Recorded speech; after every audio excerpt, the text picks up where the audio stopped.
All right, welcome everybody to the Cobb County Planning Commission. We'll start with the pledge led by Officer Desisher.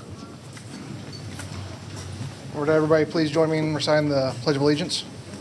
I pledge allegiance to the flag of the United States of America and to the republic for which it stands, one nation, under God, indivisible, with liberty and justice for all.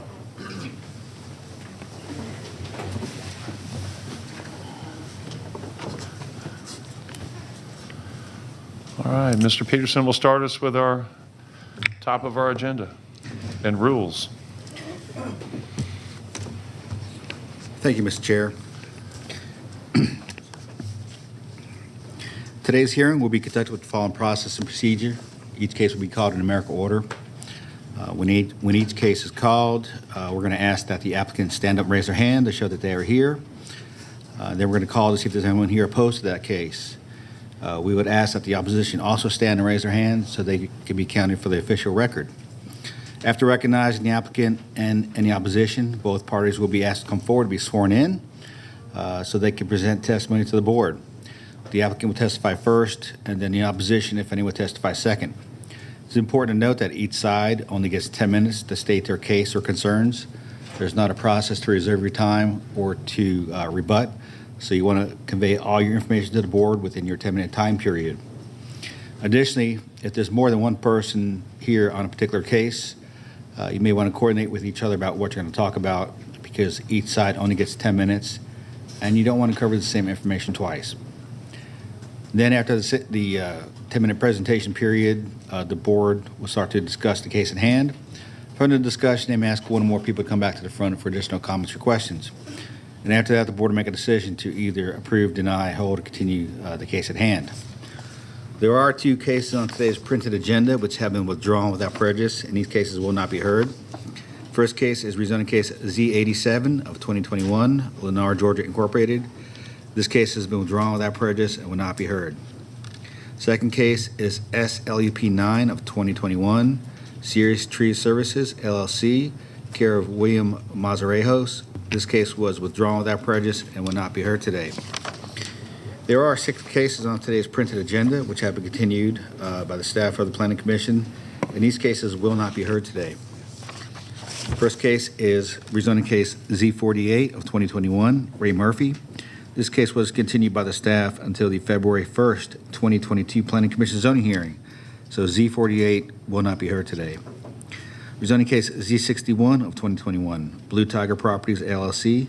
This case was continued by the staff until the February 1st, 2022 Planning Commission zoning hearing. So Z61 of 2021 will not be heard today. Rezoning case Z68 of 2021, Tiffany Gray. This case was continued by the staff until the February 1st, 2022 Planning Commission zoning hearing. So Z68 of 2021 will not be heard today. Rezoning case Z80 of 2021, Timothy G. Jenkins.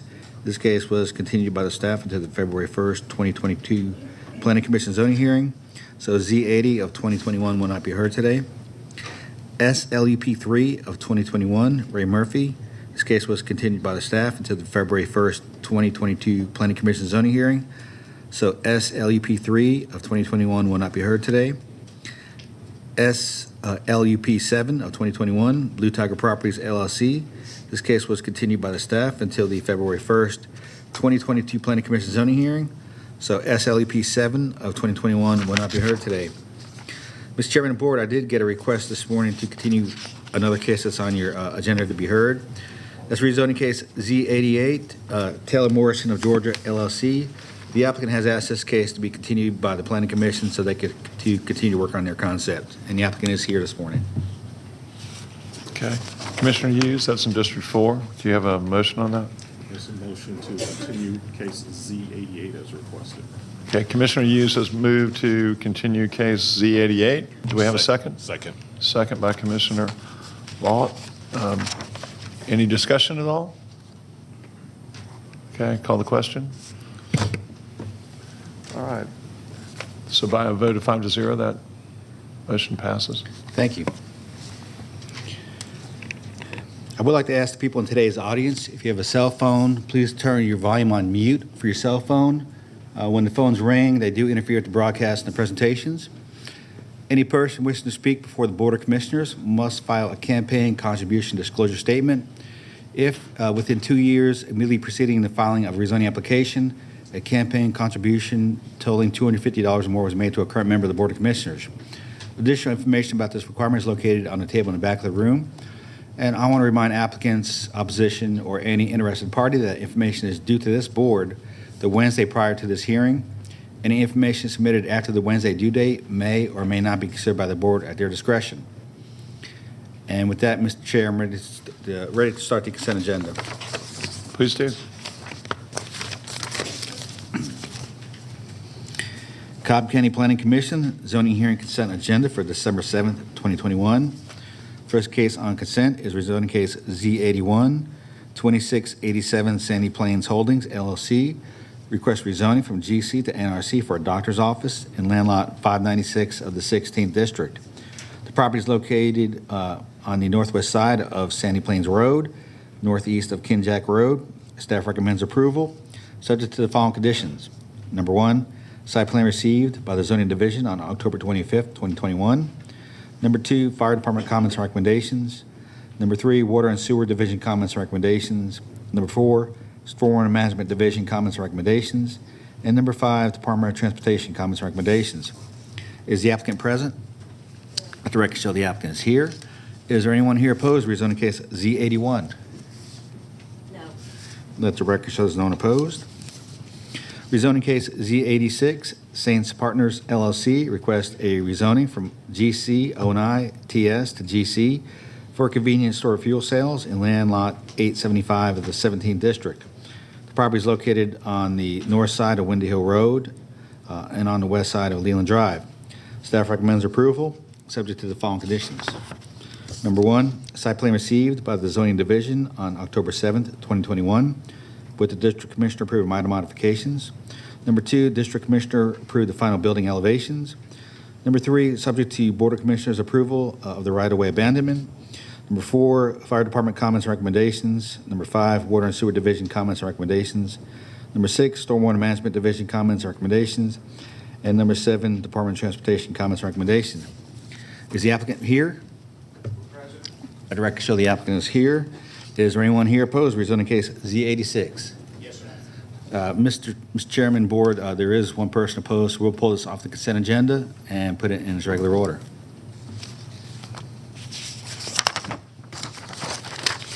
Get moving into land use permits on the consent agenda. LUP 22, Marlene Graham, requests a temporary land use permit for a personal care home in land lot 561 of the 16th District. The property is located on the north side of Piedmont Road, west of Shaw Road. Staff recommends approval for 24 months, subject to the following conditions. Number 1, site plan received by the Zoning Division on September 3rd, 2021.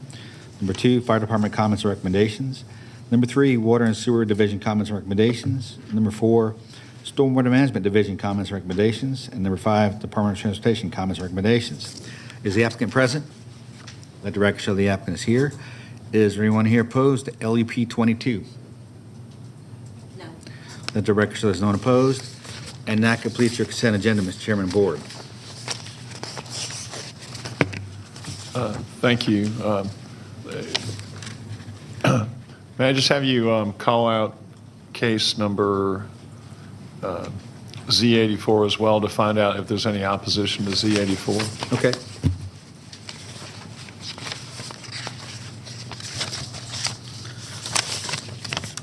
Rezoning case Z84, St. Bork, request a rezoning from PRD to R20 for a single-family subdivision in land lot 265 of the 20th District. The property is located on the south side of Fords Road, west of Red Rock Road. Is there anyone here opposed to rezoning case Z84? Yes. We do have one person opposed. Thank you. We'll hear it then. I Okay. just wanted to find out. All right. Is there a motion to entertain the consent agenda as amended by the removal of one case for opposition? So moved. Okay. The motion by Commissioner Hughes, Second. second by Commissioner Dance. Call the question. All right. So that motion carries by a vote of 5-0. Okay, all those folks on consent, you're free to leave. Just come back in 2 weeks for the Board of Commissioners zoning hearing. And moving into the continued and held cases part of the agenda. First case is rezoning case Z69 of 2021, Connolly Land Group, LLC. Request rezoning from R15 and R20 to RA6 for a single-family subdivision in land lots 391 and 392 of the 18th District. The property is located on the north side of Honeycutt Road, on the east side of Ricotta Circle, and northeast of Mapleton Parkway. The applicant is present. Is there anyone here opposed to rezoning case Z69? We got three? Okay. Let the record show there's 3 people here opposed to rezoning case Z69. All those wishing to address the board, please come forward to be sworn in.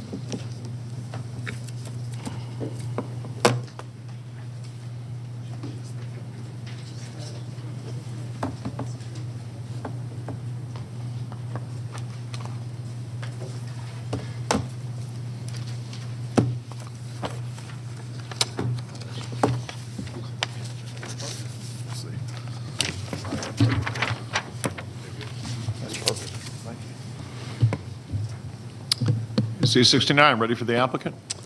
Yes, good morning. Morning. Mr. Chairman and Planning Commissioners, I'm Kevin Moore, here on behalf of Connolly Land Group in this application for rezoning. The property is 17.72 acres. You can see it on your screen in the surrounding area, located on Honeycutt Road, just off the intersection with Mapleton Parkway and Honeycutt. I kind of want to give you this overview of the surrounding area. Which you can see is the surrounding area is made up of a number of different zoning categories, especially as you approach the intersection of Honeycutt and along Mapleton Parkway. Along Mapleton Parkway are zonings that you might expect from a long-time highway type, older highway type development, spread out of general commercial, low-rise office, NRC, as well as mobile home park. There's RA4s, there's light industrial, all at this intersection essentially at Honeycutt in Mapleton Parkway. You also have, in close proximity to the area, you have apartments at RM12 on both sides of the road, as well as RM12 adjacent to us on the northwest or northeast side of Mapleton Parkway. You can see where our property is located. Once you get on Honeycutt and begin to move to our property and beyond, though, the properties and surrounding neighborhoods are largely zoned R20 and R15, or some version of some sort of planned development, but mostly R20 and R15s as you move heading east on Honeycutt. So this property, an undeveloped tract of just over 17 acres, almost 18 acres, sits in between the intensity of the development and categories that are available for intense development at the intersection, and then further to the neighborhoods to our east that are zoned largely R20. This property, therefore, we are proposing as a RA5 subdivision. RA5 subdivision at a maximum of 39 single-family homes. This will be a detached single-family home neighborhood of 39 homes, really providing what we believe is a transition in land uses, a transition from the much more intense categories and availability of uses at the intersection of Honeycutt and Mapleton Parkway, transitioning to the more traditional neighborhoods that are on and further down Honeycutt. As an RA5 development, again, while RA5 has a number of different uses, what we are proposing and have stipulated to in our letter is a maximum of 39 homes. That's just over 2.3 units per acre. Maximum of 39 homes, single-family homes, RA5 subdivision, which means you have detached lots meeting the RA5 zoning category for detached single-family development style. I want to turn to the site plan itself and kind of go through some of the highlights of it and further explain how we believe this does provide for that transition in uses between the more traditional larger lot single-family subdivisions and the intensity that's presented with the categories and uses and possible uses that we explained and gave to you at the intersection. Turning to the site plan itself, this is Honeycutt Road here. just as it's coming along and off from its intersection with Mapleton Parkway. Here we have the proposed 39-lot single-family detached subdivision. All of these lots are a minimum of 7,000 square feet, and in fact, the average square footage of the lots starts to approach almost 10,000, just over 9,000 square feet for these detached lots on single-family subdivision. There is a great deal of green space that's provided through making sure that we recognize and abide by the buffers that are required with this small stream, as well as with the aged pond that's located here. All of that will be set aside as green space for the enjoyment of the residents. In addition, we have in this area here designated sufficient area for a community gathering, pavilion, fire pit, and that type of thing that is out of those buffer areas for the enjoyment of hopefully the enjoyment of the future residents. And that's been set aside in this area here as well. We think that's important. It's hard to do a full amenity with only 39 homes, but we can provide for what is important to have, and that is a focal point for the community to gather when they can or enjoy these open spaces through here.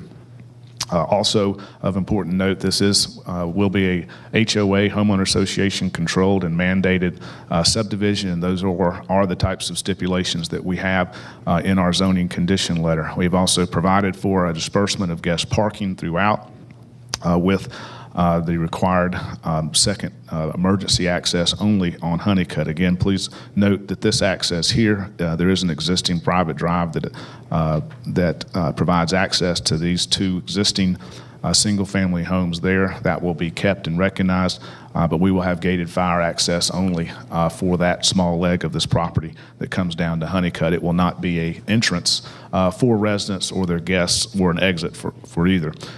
Also at Honeycutt, our proposed entrance here will have a deceleration lane as well as a left-hand turn lane to help with traffic movement and impact here so as not to hold up people that are traveling from Mapleton Parkway onto Honeycutt, and we will be providing for that left-hand turn lane as recommended by Cobb DOT. Turning to the types of homes that will be built here, which are also included in our stipulation letter. I want to walk you through just 3 examples of that so that you can see the quality of what's being proposed in terms of a single-family neighborhood to provide the transition in uses from what is the intensity of Mapleton Parkway to the much less intensity of further down Honeycutt Road. And we do think that transition is important. It's an important principle of proper land use to provide transition of uses and intensity so that you do try to avoid, when you can, having a very intense use against and smack dab against a much less intense use. And we're trying to provide that here. We believe that that's justified. A little bit about this application. Initially, this application was submitted for an RA6 subdivision that was over 50 lots. Since that time, we have worked with and met with the surrounding community, met with Mapleton Improvement Coalition, and they were kind enough to organize and coordinate further meetings with the surrounding community members, and we participated in that and heard them. From those meetings, from comments that we received, ultimately, this applicant, Connolly Land Group, revised its proposal, deleting its request from an RA6 subdivision, which has smaller required lot sizes, to an RA5 subdivision proposal, which has larger lot sizes, and ultimately bringing this application down to a total or a maximum of 39 homes. And why is that somewhat important as well? Because at that point, our proposal now, as I said, is at just over 2.3 units per acre. So this property on the land use plan is designated as low-density residential, meaning densities encouraged up to 2.5 units per acre. Our prior proposal did exceed that benchmark of 2.5 units per acre. So what this does is bring us within the spirit and intent of the land use plan to have this particular property be developed for single-family residential at 2.3 units per acre, and therefore is within the land use plan designation of low-density residential.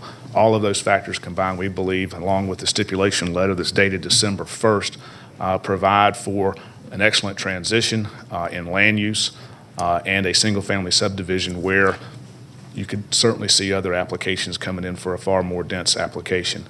We believe it's appropriate, given the surrounding zonings. It's appropriately land planned, given the transition in uses, and we respectfully request your recommendation for approval to the Board of Commissioners. Thank you. Okay, thank you. You had over a minute left, but you're fine yielding that? Certainly. You had over a minute left, but you're fine yielding? Okay. All right. For the are you here for the applicant or for the opposition? In favor or opposed? Okay. Let's start our time for the opposition. Good morning. My name is Robin Meyer. I'm the chairman of the Zoning Committee with the Mableton Improvement Coalition. And first, I'd like to thank Mr. Moore and his client for working with the community. We are almost there, but we do believe that this application can be improved just a little bit more. As has been stated, this property is shown on the future land use map as low-density residential. Yes, it is at 2.2 units per acre, which is the range foreseen for low-density residential. But RA5 and the small lots contained in an RA5 development, RA5 is not an approved zoning category for low-density residential. Mr. Moore has spoken about how this is a good transition, but I would maintain that there's really not a need for a transition here. This property is surrounded by development at R15, R20, or larger lot sizes.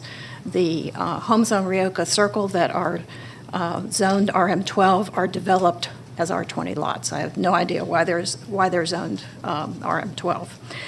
The property owners in our community have relied on the future land use map and relied on the history of zoning in this area when we made our investments in this community, and thus we would like you to help us uphold that investment that we've made. This is difficult land. You've heard that from us before. When there have been zoning cases in this part of Mableton. The elevation change from one side of this property to another is dramatic. The road proposed in the site plan pretty much follows the ridge and is fairly flat. However, the drop-off in the property on the eastern side is significant. So the homes at the end of that cul-de-sac, right now, the GIS map shows the elevation above sea level at the property line there to be 875 feet. The homes on Destiny Drive immediately to the east are at 825 feet. So there's going to be a 50-foot difference in those two lots. We understand from Mr. Moore that there will be some grading to lower the 875 elevation, but probably it will still be 40 feet elevation difference between those two lots, which means that the homes on Destiny Drive will have homes behind them, the foundations of which are above their roofs. So in an effort to get the density in a more manageable configuration, removal of some of these lots at the end of that cul-de-sac would certainly go a long way to maintaining the streetscape on Destiny Drive, a sense of equilibrium on Destiny Drive, as well as avoiding that kind of severe grading. There's also been a question about blasting on this property. Mr. Moore has told us that they're not sure if they're going to need to be, if they're not sure that whether or not there will need to be blasting. For the homes that are on Honeycutt and virtually surrounded by this, if there is blasting here, it's just impossible to imagine that they will not be severely impacted or sustain damage to their property. All of this property is sitting on the same piece of rock, so the vibration from blasting is going to affect everyone. We have asked for, but the applicant's not been able to give us an assurance or a stipulation that they will not have blasting. We would ask you, if there is any approval of this application, that be a stipulation, that there be no blasting on this property. Again, if this were an R15 or an R15 OSC site plan, perhaps the density. The lesser density would allow a little bit more flexibility in lot layout, and that density, and that blasting would not be required.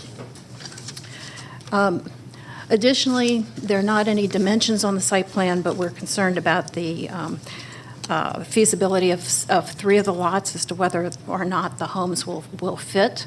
Mr. Moore assures us that they will, but we believe that there are situations in which these folks will really not have much of a backyard. These lots are very, very shallow. We would appreciate it very much if there was serious consideration given to R15 OSC for this property.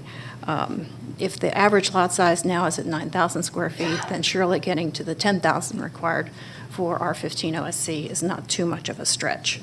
Again, we appreciate very much the progress that's been made already. We would like a little bit more progress, if at all possible.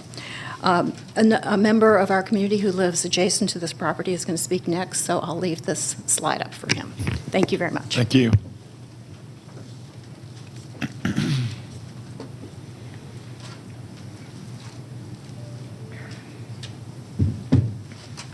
Good morning. My name is David Passmore. My home directly borders the proposed development to the west. Robin has helpfully circled it on the map. I am here today to voice my opposition to Z69 for three reasons. The first is that the proposed zoning category RA5 does not fit within the character of the adjacent lots, which are half-acre lots or larger, nor does it fit within the allowable zoning of the low-density residential future land use category. Second, the terrain of this property is unsuitable for such development. In particular, the land encompasses an elevation difference of over 100 feet. The bulk of the property is on a steep slope leading down to the stream running from Owens Pond with a narrow ridge on the south side. Which leads me to my final point. I am concerned that given the rocky soil in the area, making the terrain buildable could require blasting. Given the proximity of mine and neighboring homes, I am concerned not only with the noise and the nuisance that would come with blasting, but the possibility of damage to our homes. I would request that if the zoning is approved, that a stipulation be made that no blasting be allowed on the property. Thank you for your time and consideration. Thank you. Is there anyone else for the opposition? Okay, well, that closes the public hearing portion, public comment portion of the meeting, and this is in District 4, so Planning Commissioner Hughes will handle this. Thank you, Chairman Beloin. If I could get the applicant to come back up just for a moment.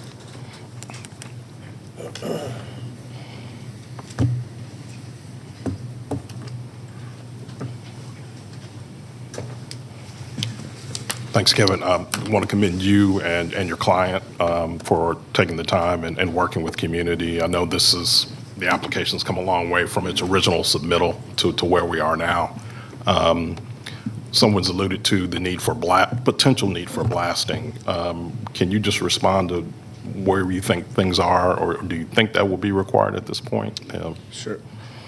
We don't anticipate that blasting would be required here, but we have not completed the full geotech that's required in all the different places to determine whether that's going to be necessary or not in some limited capacity, which is why we can't commit to doing that. Whether you develop this property as it's currently zoned or as proposed, if blasting is needed or some limited amount of blasting is needed for installation of roads, sewer, storm, and it's much more than just where you put the lots or homes, then that would be necessary and occur. But also understand blasting is heavily, heavily governed and controlled at both the local county level and state level. It has to be done with certain controls in place that include on-site personnel, notification to surrounding owners, and so forth. I mean, there is you just don't walk out there in a cowboy hat and plant dynamite in the ground. It's a very controlled environment when that happens, and it's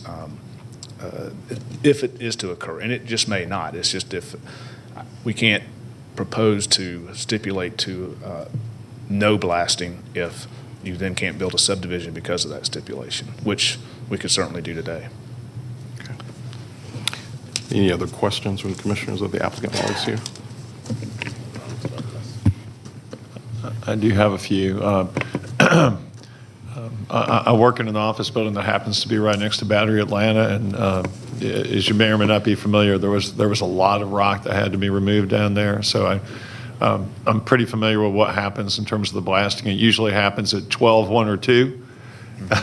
The Cobb County, a couple trucks roll in from Cobb County to observe the process, to be there while the blast occurs. I have a few questions about it.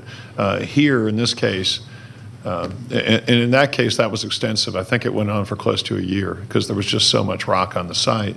But in this case, I think you're talking about whatever would have to be done would be more limited as to certain high points on the lot. This is not a proposal to take down or eliminate all the high points. Is that correct? That's correct. That's correct. This would be, if necessary at all, it would be fairly limited in scope.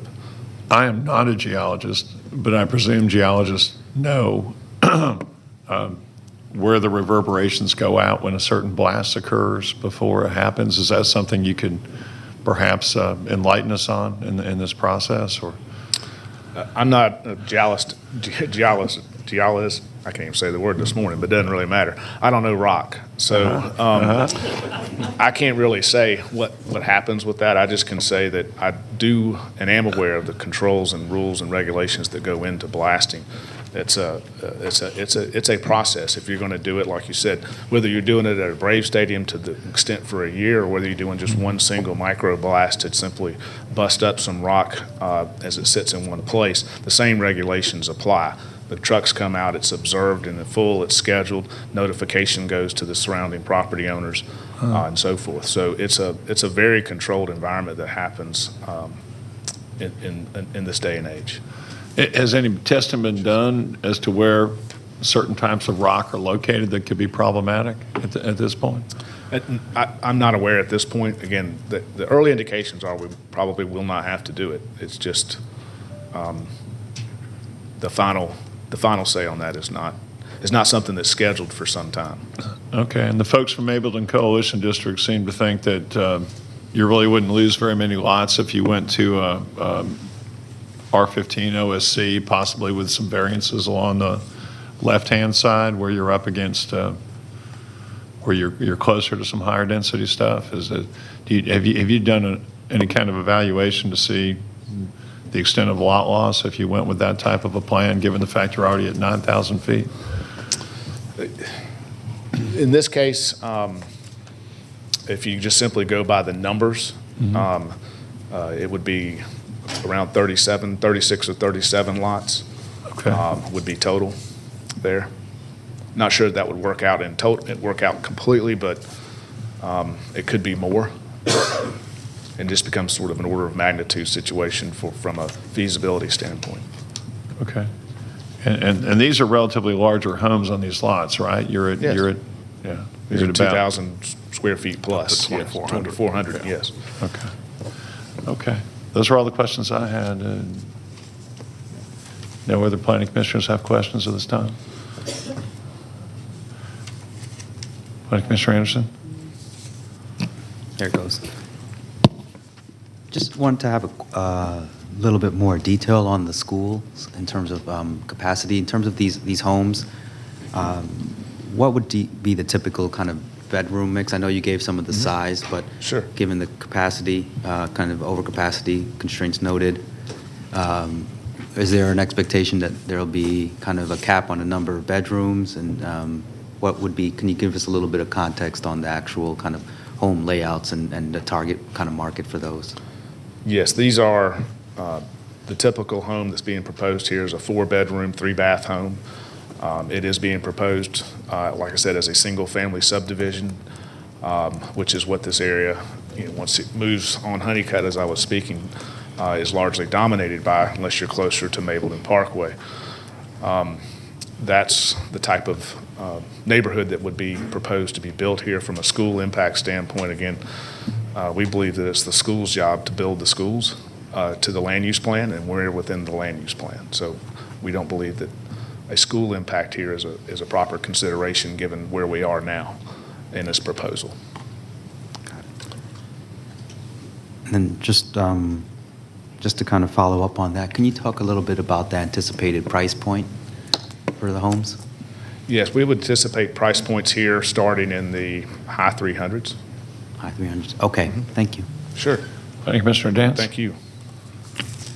Mr. Moore, can you speak to the issue of the change in elevation and the request made of your client to consider deleting lots at the end of the cul-de-sac to ameliorate that? Yes, I mean, if we're, the change in elevations between the one house, you can see it here, or I can get the site plan, but you can see the residential street, Destiny Drive, that comes in off of Honeycutt to our right-hand side, or the eastern portion of this property. And there is an elevation change, a finished floor elevation change from one to the other that'll be about 40 feet below where we would be with those 2 or 3 rear lots. Certainly, a lot of this comes down to, if it was losing the one lot or 2 lots, then that would have made everybody happy and we could be here with a fully, supported proposal. We probably would have done that. I mean, you don't let 1 or 2 lots hold you up, but I mean, there's more than that involved. But yes, we have some consideration for that. There is a buffer in place against that boundary line, and again, whether it's this house or a house that's R20, it's still going to be in that general location, in that general elevation change. And the house in the adjacent house is also a good distance away. I mean, it's 50 plus feet from the property line, and we're going to be 40 plus feet from our property line. So that's over 100 feet of difference between that from a linear distance plus the elevation change. So we're not going to be looking in there somebody's windows.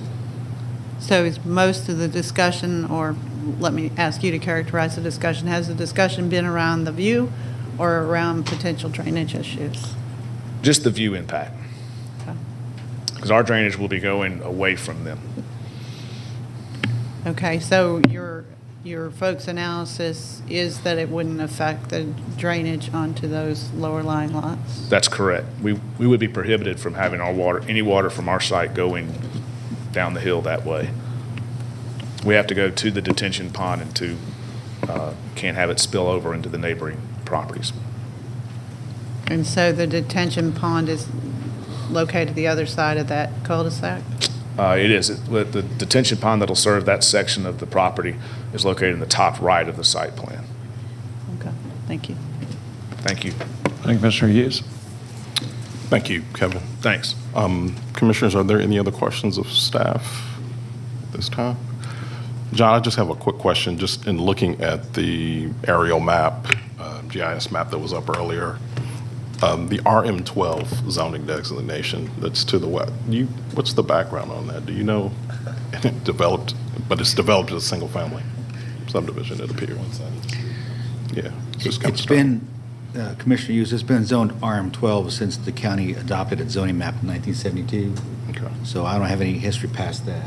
But Okay. it's always been RM12 without any conditions. Okay. All right. Thank you. Again, I think sort of based on what I've heard today and looking at staff's analysis and hearing some of the testimony during our hearing, again, want to applaud the community and the applicant for the exchange back and forth and working to get to a site plan that is acceptable. I think we're almost there, as was mentioned earlier. I think with that being the case, I'm prepared to offer up a motion that would delete this request to R15 OSC. And in saying that, I noted in the most recent site plan, I think I counted up 22 lots that are 9,000 square feet or less. I think by going to the R15 OSC, the lot sizes would all be a minimum of 10,000 square feet, and I guess 35% of the site would be reserved for open space.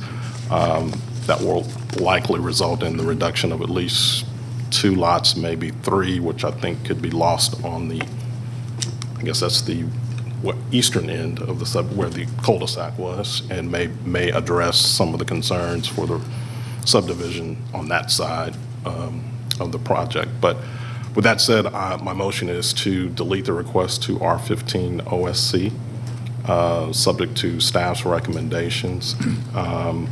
I would request that the applicant update their zoning stipulation letter dated December 1st to reflect R15 OSC, and then also prepare a new site plan to reflect that zoning as well. Okay, we have a motion. Is there a second? Second. Second by Commissioner Dans. Is there any further discussion at this time? All right, call the question. All right, that motion carries by a vote of 5-0. Thank you, everyone. Next case. Rezoning case Z72 of 2021, Serious Tree Services LLC, care of William Mazarejos. Request rezoning from GC and R80 to HI for tree processing in land lot 911 of the 19th District. The property is located on the north side of Flint Hill Road and on the west side of Sanders Road. The applicant's representative is present. Is there anyone here opposed to rezoning case Z72? No. Let the record show there's no one opposed. For the applicant.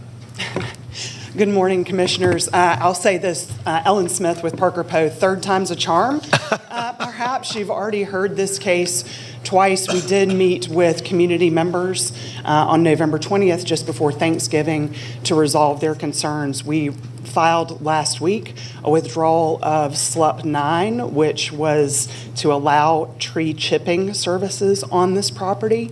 And we have prepared and submitted this morning a letter of stipulations that also requests that you delete the request for rezoning from HI to LI, which is light industrial, to allow this tree processing service to operate on site without the tree chipper.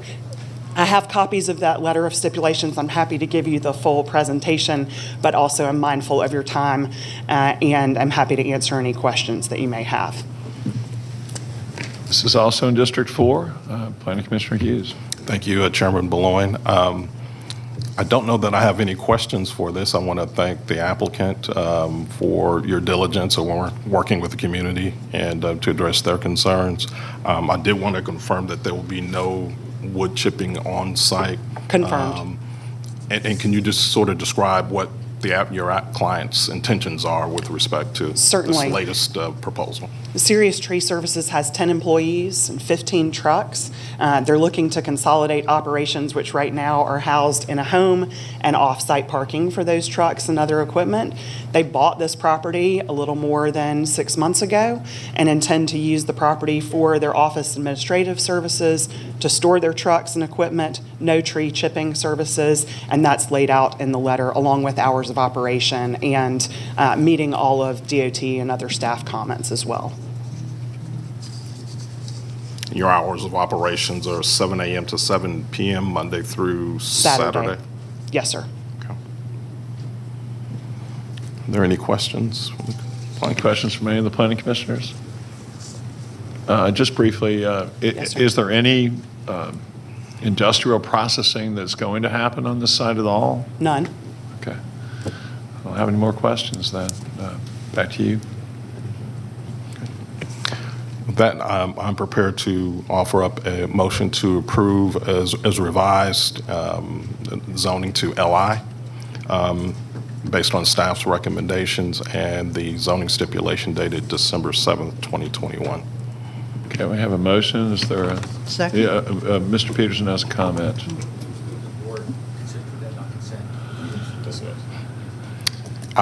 And that we add this item to the consent agenda. Okay, we have a motion. Is there a second? Second. Second by Planning Commissioner Dance. Any discussion needed at all? Call the question. Okay, the vote is Thank you, 5-0. Thank you very much for your good work and your brevity. Next case. Mr. Chairman, Board, the next case has a companion special land use permit case with it. Would it be the board's wish to hear both cases together? This is in District 2. Planning Commissioner Anderson. Yes. Okay.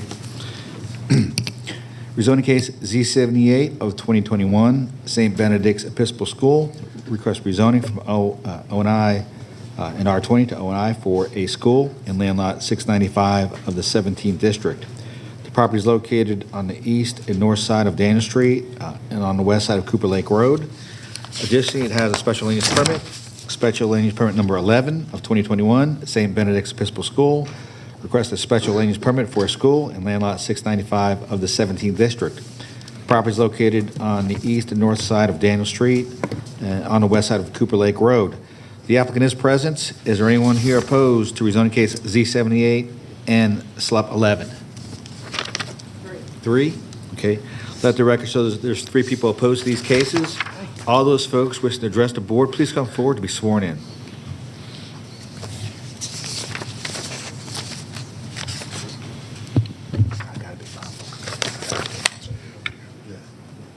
Talk fast. Okay. Okay. Let the record show there's 4 people opposed to both cases. You're welcome. I'm a doctor. No.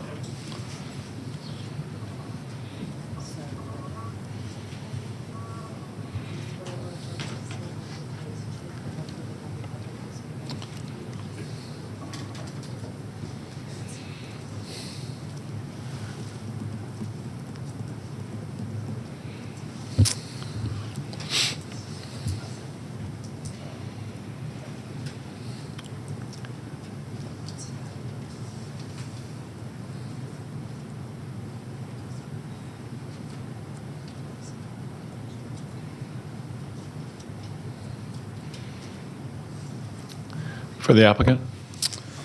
Thank you.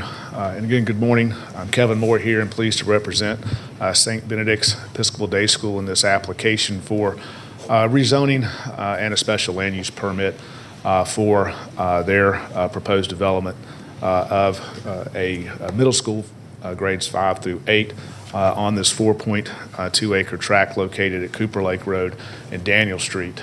To give you an idea of where it is, because I think it's going to be important as you hear a lot of the comments today, and especially from our traffic engineer. So I'm going to cut myself short again today so that we can allow our traffic engineer, Cody Owenby, with A&R Engineering to speak to some new updates from a traffic perspective, which has really dominated the discussion for this proposed application.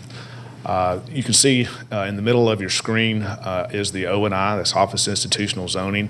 That is 90% of this tract. This also has a strip of R20, but most of the property is zoned office and institutional, which for a private school would seem to be exactly the right category. But this does require rezoning given the stipulations and conditions that restrict that O&I. Where you see the O&I on your right-hand side is Atlanta Road, proceeding north to south. This property lies just off Atlanta Road at the intersection of Cooper Lake and Daniel Street in this area. As you proceed down Cooper Lake going south is where you find the existing St. Benedict's Day School across its 7-acre campus that's located there that stretches down Cooper Lake Road in that location, which is where currently 180 5th through 8th graders are housed today and go to school today, right there just south of this property at their existing campus. So this is not a situation that you find in some places where we are introducing a private school into an area that doesn't have one. This is a situation where St. Benedict's, who has a fantastic history here of working with their neighbors and working with this community. In fact, the school is largely viewed as a neighborhood school in many respects by members of the community and widely supported by them. In a lot of different areas. This school has been operating and doing so very well at this location.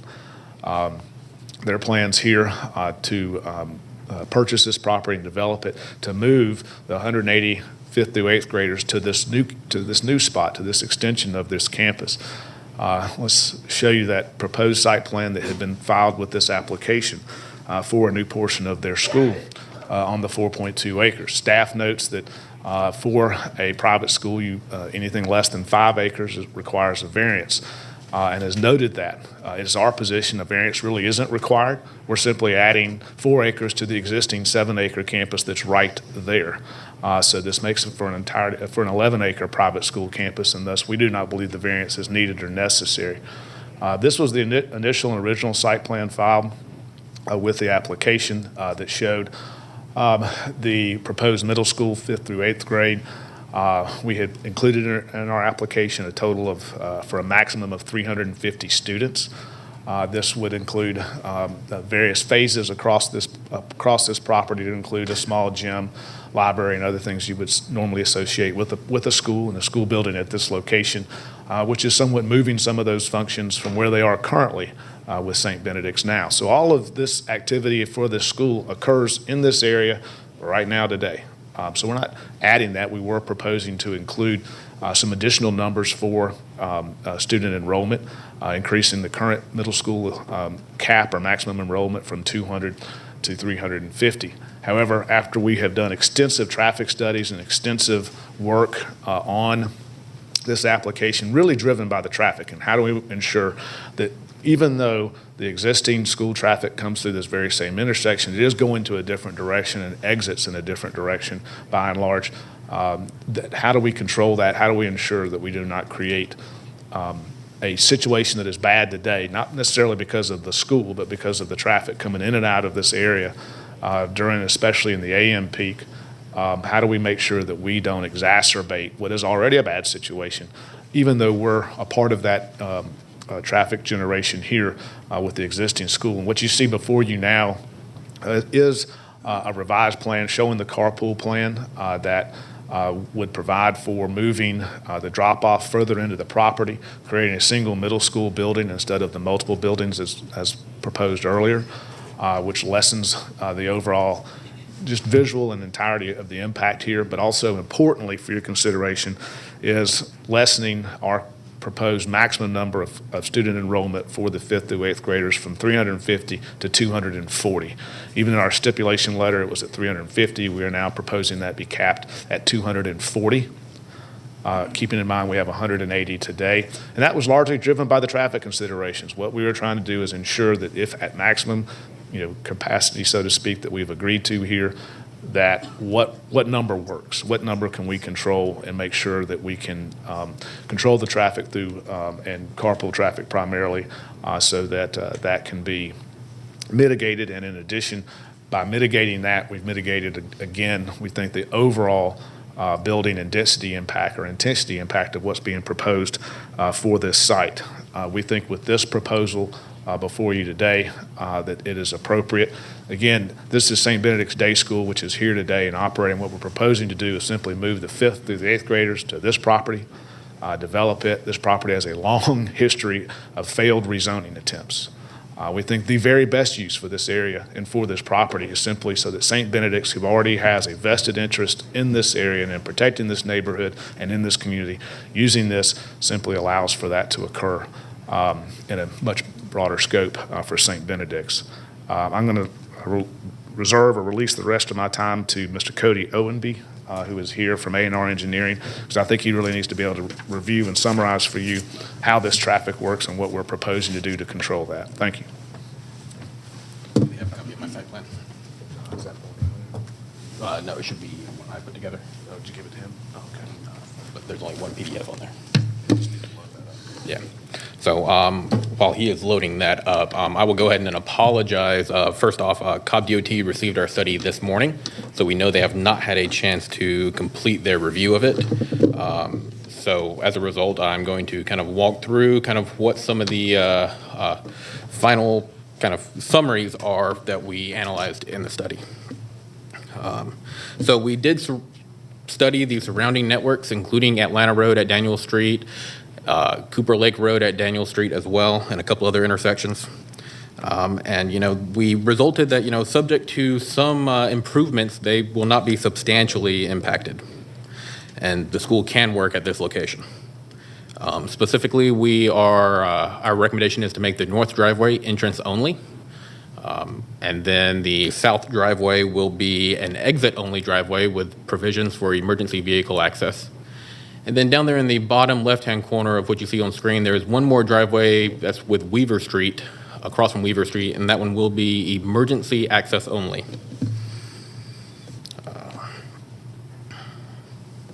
So with that one, we work with them to make those recommendations, and as Mr. Moore mentioned, we are actually also work with them to move their drop-off further back into the site in order to provide 42 cars of queuing at about 25 foot per car. And that increases the queuing to 42 vehicles, which we should think should be enough, especially when they have agreed to staggering their drop-off times into 2 separate groups, 30 minutes apart. So between both of those improvements, it's our opinion that, the stacking will be, available on the site to accommodate the school drop-offs. When it comes to external improvements, we are proposing to not allow exiting vehicles to come to turn at Daniel Street. They're going to have to go straight through Daniel Street and take Cooper Lake Road down to South Cobb Drive. And that will be how they exit after they drop off.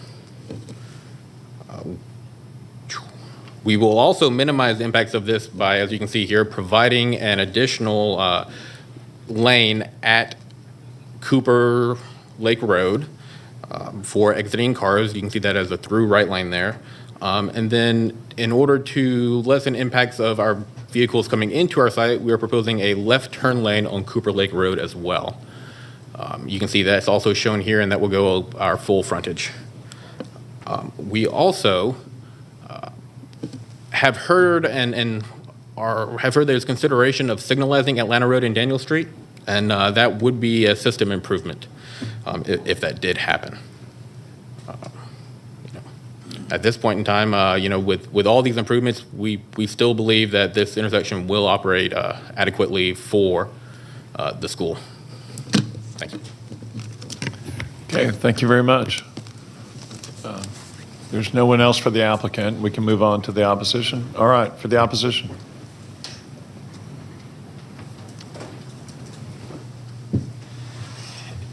Good morning, Chairman Beloin, Commissioners. Brian Dodrell with Chacoma Robertson Dodrell here on behalf of Kensington Green Homeowners Association, as well as Hal Colbert, Christina Kreitzer, Vanessa Hebert, and Hampton Ward. We submitted a statement in opposition last night.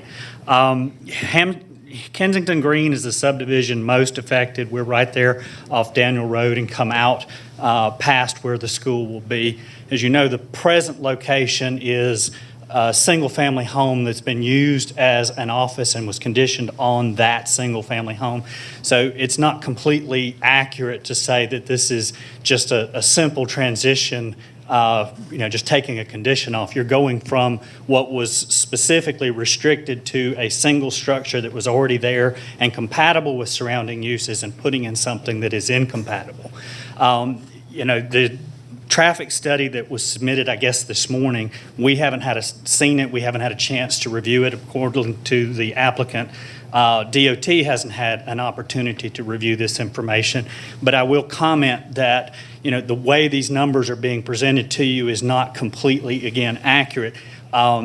Even if they restrict this school to 250 students, even if they're moving that up the road from where it is right now, they're talking about an increase of at least 70 students. And the most conservative information from the ITE trip generation manual is that at middle school, each one of those students triggers one vehicle trip in the morning and out, one vehicle trip in and out in the afternoon. The intersection that they're talking about, Atlanta Road, already has a failing rating at afternoon peak hour. And so you're going to move up north of that intersection at 250 use proposal that's going to put all of that traffic directly there on that intersection, as opposed to what the middle school presently have, which is to come out also down at South Cobb Parkway.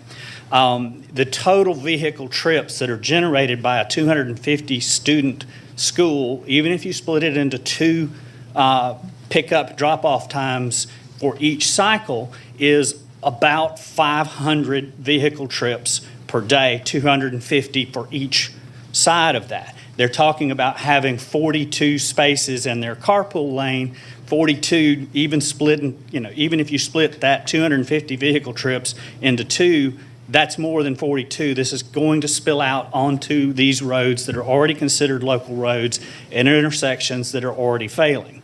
Another issue that we have with this project is that as it's presently designed, it's mostly pervious surface. It's mostly natural ground surface. 60% of this site drains toward Kensington Green, and there's already been comments by staff about the fact that stormwater runoff could be an issue.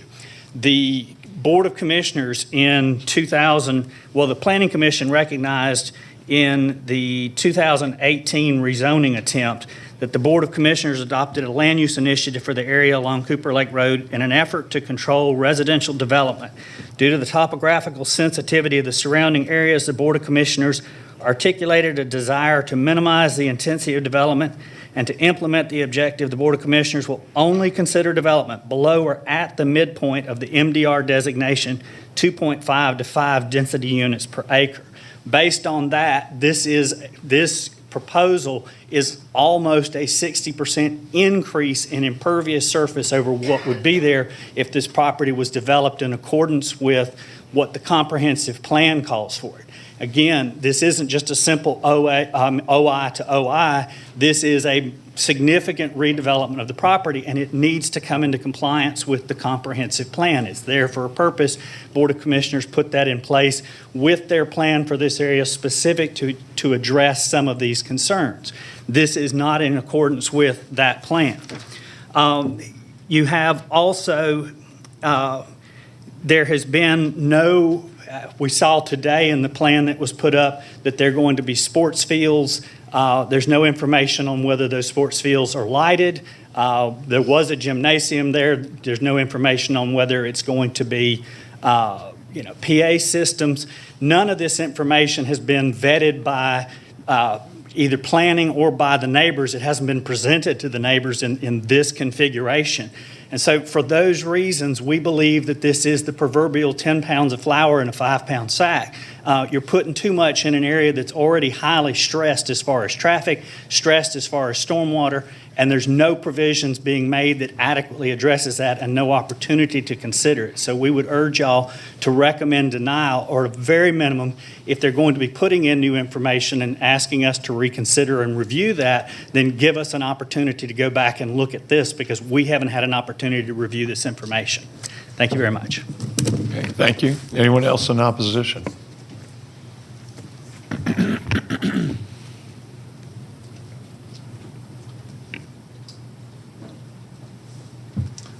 Hi, my name is Walter Bell. This is my first appearance before a zoning commission.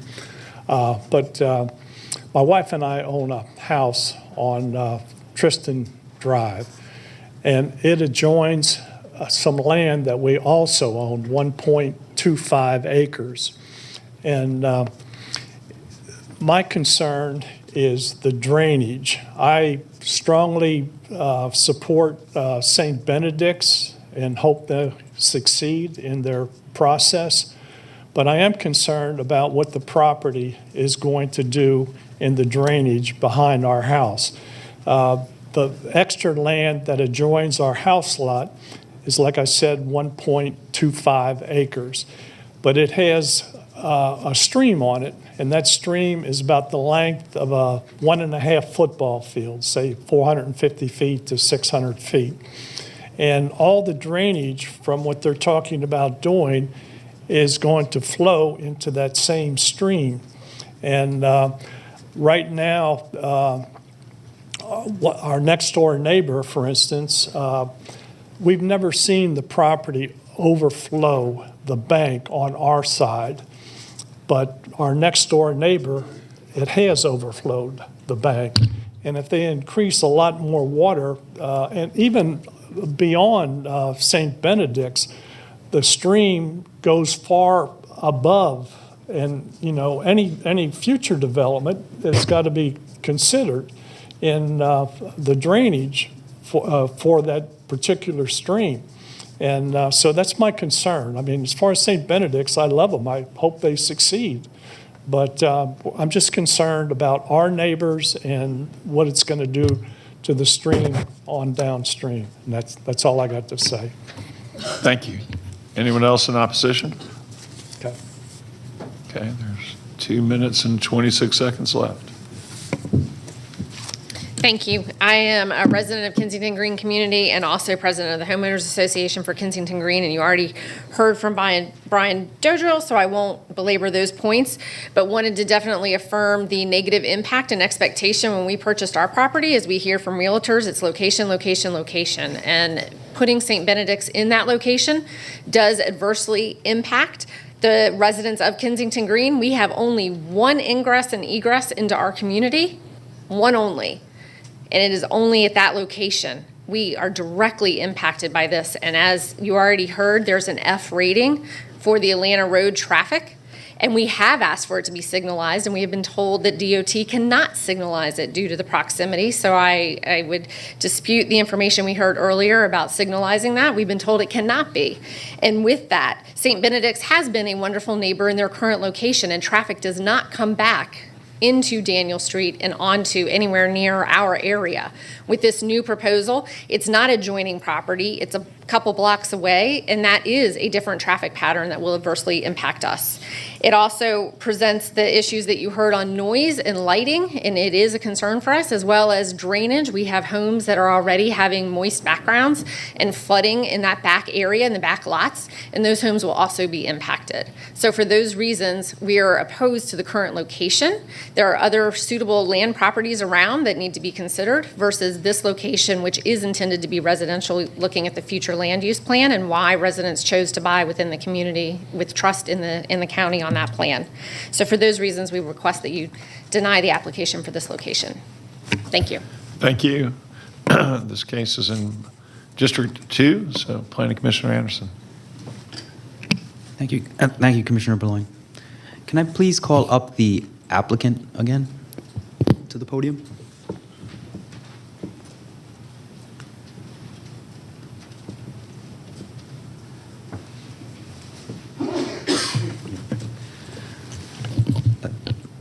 Mr. Moore, is it possible to bring up the site plan that was shown earlier with the new placement of the school? Great, thank you. Thought it might be better, depending on which one you want, but that one or if we can use the other one, which was actually the drawn one first. Sure.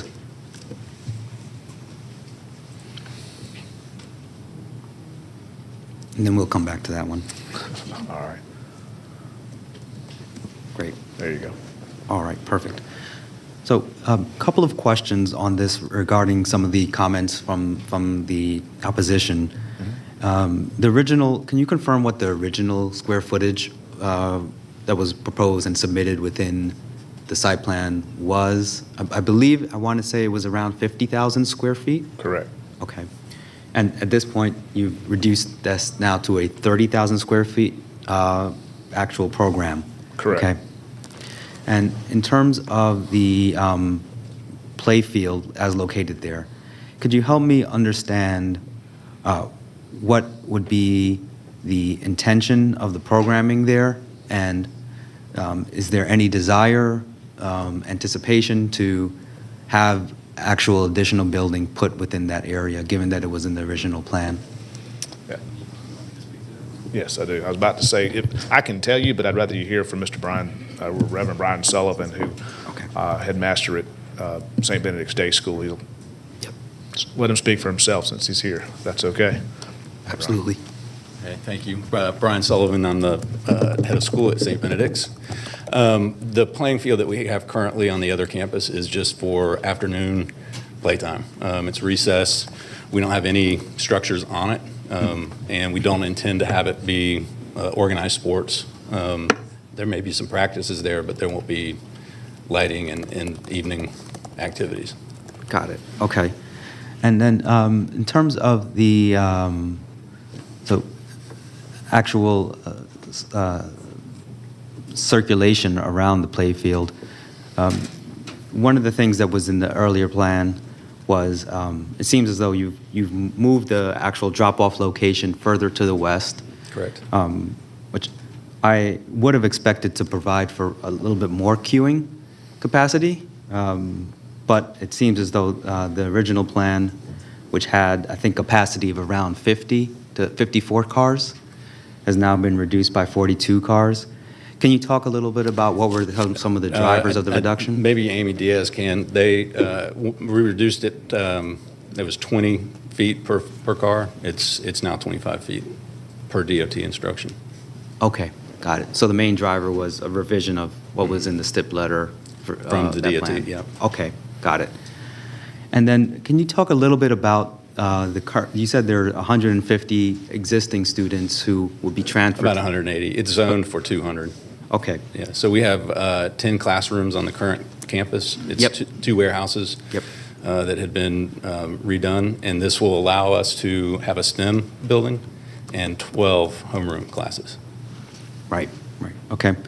And so for those 180 students right now, today, what would you say is the share of folks who actually use the carpool queue during the pickup and drop-off times? So with aftercare, it's probably closer to 80%, and we have walkers, people who walk in the neighborhood. To Kensington Green, we have kids in Kensington Green and across the street from this property. Got it. Got it. So 80% of, and is it typically, would you say for your school, in terms of the number of students per family, is that usually close to 1-to-1, or do you have We have brothers and sisters? carpools, people who live in the same neighborhood a lot, Vinings Green, Vinings Estates. Okay. So what would be today the number of cars that you'd say typically during a peak period would be there? And We have about 80 that come in and out in the afternoons. And the stacking, at the beginning of every school year, everybody shows up on time. This doesn't happen every day. Right, okay. Thank you. So 80 cars generally split across, is that two sessions? Pickup? Yep. Yeah, and what we're stagger? proposing here is a 30-minute stagger, so it would be half and half. Got it. So 40 during each session with some potential overlap? Right, an 8 o'clock and an 8:30. Yep. Okay. Great. And then in terms of the activities within the middle school, just to confirm, that will entirely be classroom and STEM facilities? There won't be any kind of auditorium? There will be like cafeteria. It'll be about the size of a half-court basketball court. Okay. Yep. So we can move the tables and have the kids play basketball. Okay. But nothing like on the order of the gym that was shown in the initial site plan? Yeah, if we do that, that'll be in another phase, and we'll have to be back here again. Okay. All right. Thank you. I appreciate that. Good. Thank you. Oh, but one more second. I just wanted to offer up to any of the other commissioners if they had any questions of the applicant. Commissioner Vol? Yeah, just one question. Hey, how are you?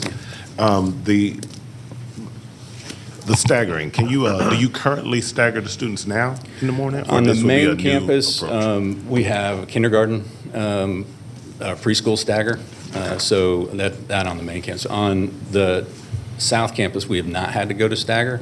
Okay. I've threatened my parents that if they continue showing up early in the afternoons, we're going to have to stagger. But they get back onto the program, so. Got it. What ends up happening, once the carpool starts flowing, it moves. So what I do is watch when we have about 20 cars in the line, we start carpool. So the day ends anywhere from 5 to 10 minutes early, depending on how early parents get there.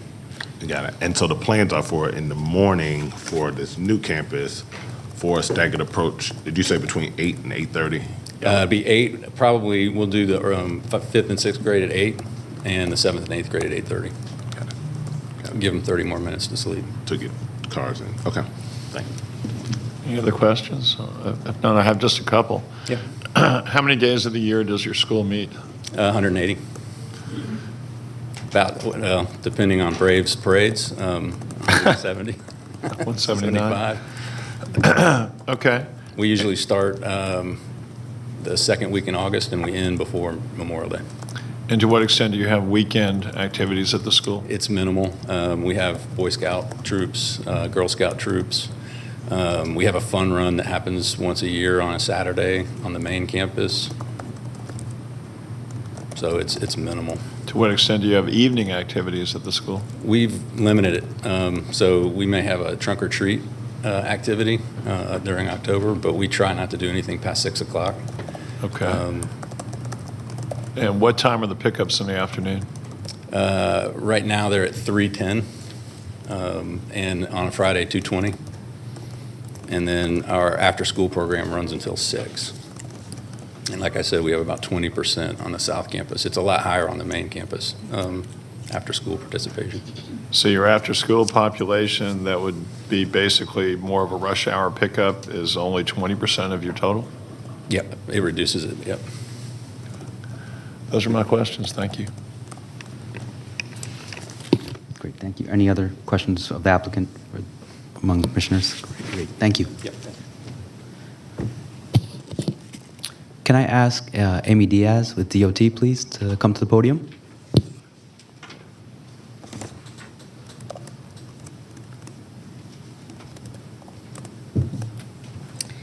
Amy Diaz, DOT.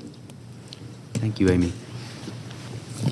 Amy, I know you just received this as in real time, basically with us, but could you, a couple questions. One was, can you, just for context, help us understand, there have been prior proposals on this site which have had various forms of traffic studies or traffic analysis done, just so we can have a level set of facts across what those impacts were.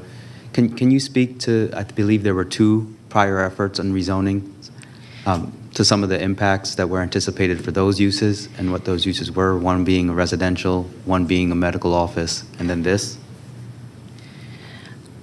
I'm going to call Abby up here because I don't remember a residential study, but she did that research for me, so she may have that information.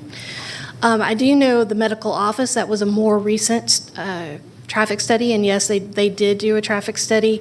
It heavily impacted, as has been stated multiple times, this area is already stressed from a traffic point of view with a level of service F at the Daniel at Atlanta Street intersection.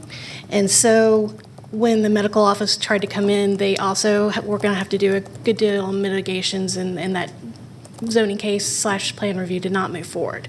And then the school has come in before and withdrawn, but they didn't do a traffic study at that time. We enumerated to them some of the concerns that they would have to address, but there was no traffic study submitted for that one. And then now we have the most recent traffic study submitted this morning. So, Abby, if you'll come up here.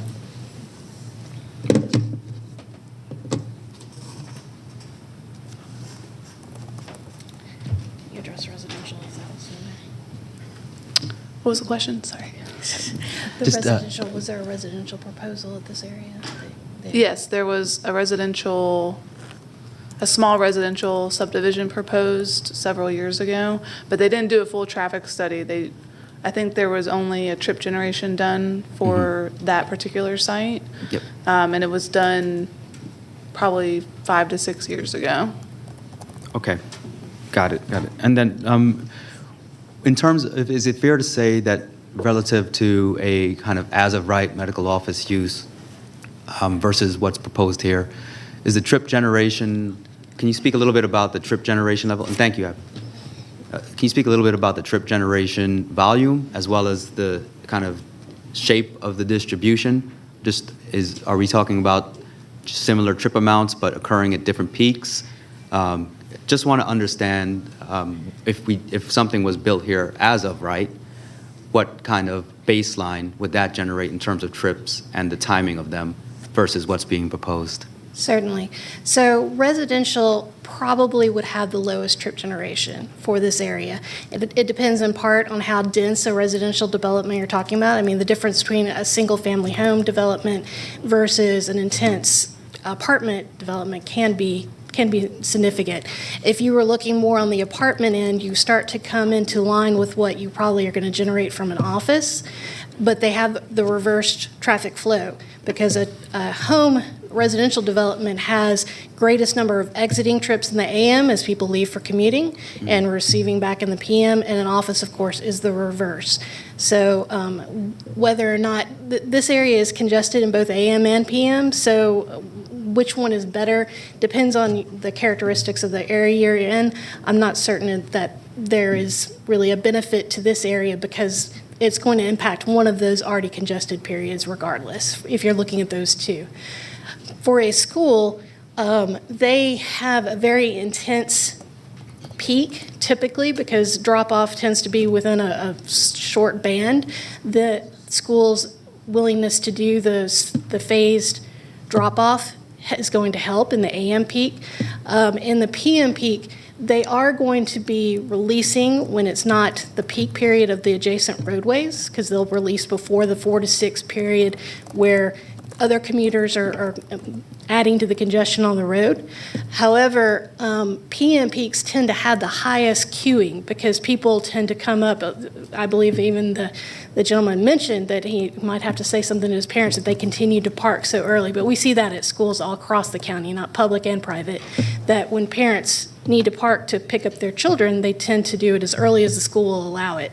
And so not phasing the PM peak is probably going to, well, even with a phase, it may impact the roadways, but without the phase, it certainly would impact the roadways. Thank you. And I just wanted, do any of the other commissioners have any questions of Amy? Mrs. Diaz? And I want to ask for one point to be clarified, since I did just get the study and I've read through it. The traffic study assumes that the existing school has 200 students and that it's going up to 240. So I've heard the number 180 mentioned. If 180 was the actual number, then the traffic study needs to be revised for the existing school to be 180, and then the additional number of students to be increased accordingly. So. Thank you. Yes, Commissioner Bolt. I'll ask after. There was some discussion about the traffic light and the possibility of a traffic light. Can you speak to that? So it has been studied for a traffic signal before and does by volume warrant a traffic signal. The difficulty is the short distance between the Daniel Street at Atlanta intersection and the Daniel Street at Cooper Lake intersection, which, because of the way that their driveways are, is actually, they're very close to that short distance and that congestion. So the only way to really signalize it because of that short distance would be to make some sort of geometric change in the area, such as, basically dead-ending one of the roadways so one of the approaches can be eliminated.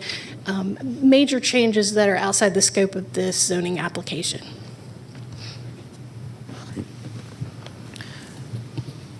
Did any other commissioners have further questions?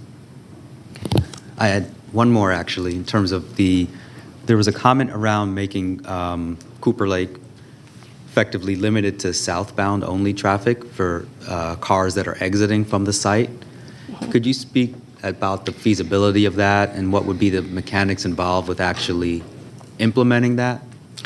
So that is a very atypical scenario. We don't typically have a location where it's restricted just by time of day by a facility in that manner. When you looked at I don't believe it's the one that's up now, but one of the site plans that they showed today, it showed that they plan to increase that southbound approach to 2 lanes. And in discussion with the traffic engineer, what they intend to do is to either have personnel or a license plate reader to basically police their parents to make sure they are not making the left turn, which has its own lane, but instead are making the through movement to clear that intersection as quickly as possible and to not end up queuing in that short distance between Atlanta Road and Cooper Lake Road. As far as the counties, we would need a stipulation placed that that restriction has to be enforced so that the school is going to enforce their parents, but so that if it is not enforced by the school to the parents, that we have a way to enforce it to the school. So, because their particular situation with the parent, I mean, that we're not going to be involved in tickets to the parents, but we can, if it is a stipulation, code enforcement can cite the school for violating the stipulation. Thank you for the answer on that. Just 2 more questions for you. Sure. you might have realized this is very traffic-centric. Sure, and I should make one more comment about the controlled lane. That is something I'm definitely going to have, we're going to have to look at the traffic study and have a lot of discussion with traffic operations on whether that's an acceptable solution or not. Because they haven't had a chance to see it at all. Got it. And then on the site plan as shown here, there was a comment in the stipulation letter, and again, that was referencing a different site plan than what's shown here, but in terms of an overlapping element, right in the front of Kensington Green, there's a entrance point that the applicant, I believe, had agreed to restrict to emergency access only. Correct. Great. Yeah, our original comments for this case involved having to do a roundabout at that location if they were going to come in for a full movement, full access kind of roadway.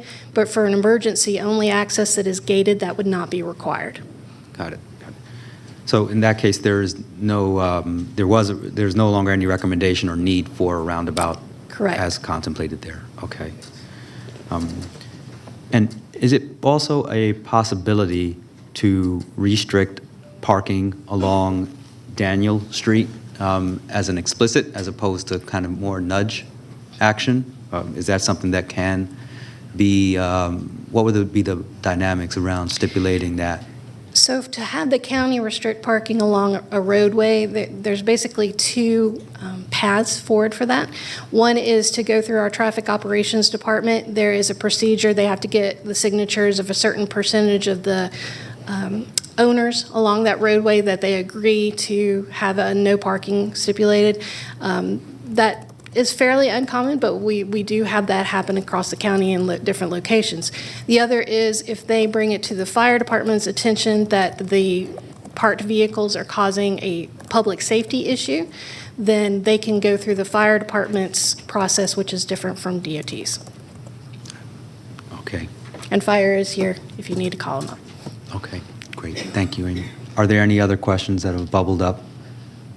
Okay, great. Thank you, Amy. No problem. Yes, please. Pleasure. Thank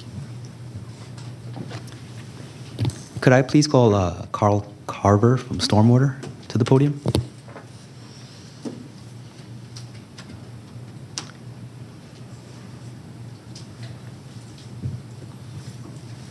Carl Carver, Cobb County Stormwater. Hey, Carl. Hey. Carl, could you, I know this is a new site plan, but it seems as though the actual location of the detention facilities remains similar to what was originally proposed. But so I know you haven't had a chance to review this one, but in terms of the comment that one of the gentlemen spoke about in terms of how this drains off-site and any impacts on that creek, could you speak a little bit to how you anticipate the stormwater working and see, any kind of concerns you'd want to highlight, surface in particular? Well, our current stipulation would still hold that they would have to improve the infrastructure down Daniel to the stream. There is no infrastructure in Daniel Street at this moment. And so that was a stipulation a couple of years ago when it came in for another zoning case. And so we kept that same stipulation at this time. It's about 230 feet down to that stream, so they would probably have to pipe it down to that point within the right-of-way. Got it. Okay.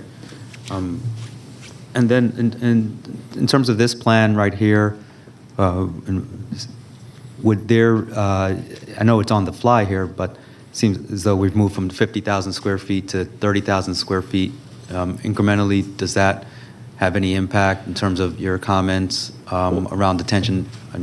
Well, having a play field, obviously, depending on what their surface type is going to be, can reduce the runoff from the site, especially if it's a pervious play field. But if they have any inclinations of future buildings in that area, then the stormwater pond needs to be designed for the future. Got it. Okay. I have one more question, but I'm going to open it up really quickly to see if anybody else my fellow commissioners have any questions. Okay, great.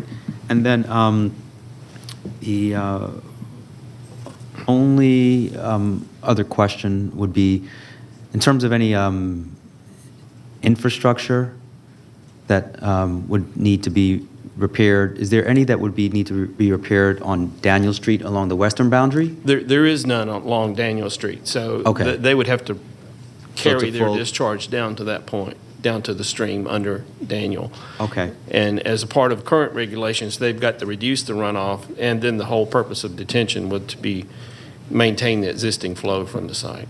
Okay. And this might bridge into more of a DOT question, but given that that is a very narrow street and has, as exists today, a bit of challenging conditions for wide vehicle access, would disturbing the right-of-way to put that infrastructure present an opportunity would that require any kind of recapturing or any reductions on the western side of this in order to implement such infrastructure? Or can it be put in the existing right-of-way as it's currently constructed in terms of width? Well, in general, when you put infrastructure in along a road, you typically start to think about using curb and gutter to help capture the runoff and put it into drainage structures. At that point, DOT and Stormwater would probably review it together and see if there's opportunities to catch runoff from the street that is currently not going into any kind of structures. Okay. But that, in your mind, that would not necessarily necessitate a widening of Daniel Street on that side? Not from Stormwater, but maybe from Cobb DOT. Okay. Great. Thank you. Are there any other questions? Okay, great. Thank you. Thank you, Carl.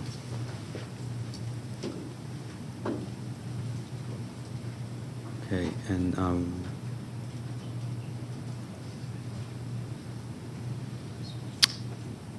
trying to see if I had any other questions of staff. Did anyone have any questions of staff? Okay, great.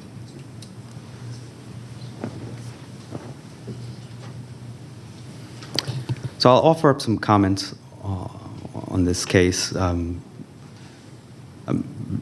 Being fully aware that there's been a lot of new information that's been presented this morning.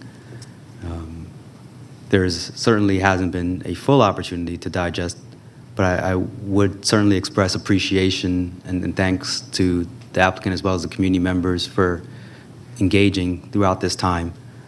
We've had a number of productive discussions and meetings and airing these concerns. And certainly this is really something where, as we think through the future uses of this site, I just remind the audience that there is an opportunity to program a commercial use as of right within this site. But we want to make sure that anything programmed here is done in the right way, in the right manner. And part of my considerations were initially focused on the scale and scope of the site plan, which has since been reduced. And then, more importantly, the nature of queuing on this site. And ultimately, and finally, stormwater management and understanding the needs for infrastructure there.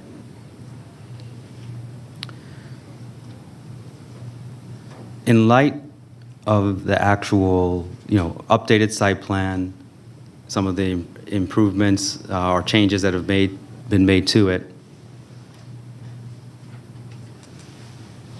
and then out of a desire to allow for the community and also the applicant to have some degree of closure on this site, at least recommended closure.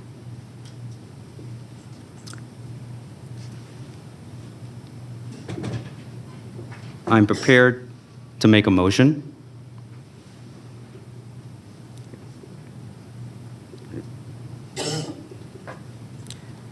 And just give me a moment, I'm just looking through, because given some of the information that has come up here today, I want to make sure that that's reflected.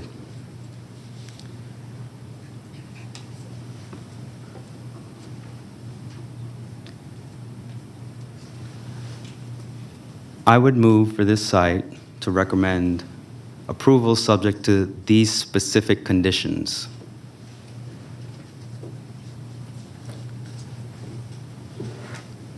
The school campus shall be limited to middle or elementary school only. Commissioner Anderson? Yes. Just want to remind you that we need two motions, one for the the zoning, one for the special land use. So make sure we clarify that in your motion to which one you're addressing. Yes. Okay. Thank you. Okay. Now, just a question on that. Can there be, the stipulations as described would be applicable to both? Would that need to be repeat of the two, but with just making the motion, or can that motion be framed as applying to both the SLUP? If the stipulations are going to apply to both of the applications, that just needs to be expressed in the motion so that when we are voting, we know that both motions are including all the stipulations. Okay, great, thank you. So I make a motion regarding Z78 and SLUP 11 for approval, subject to the following conditions. And make sure, Mr. Chairman, that we just hold two votes on those two different applications.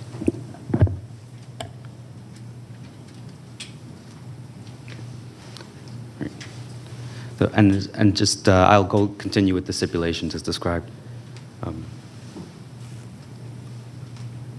The stipulation letter dated December 1st, 2021, with the following revisions. Reference to the site plan dated 12/5/2021 to replace prior references to site plan.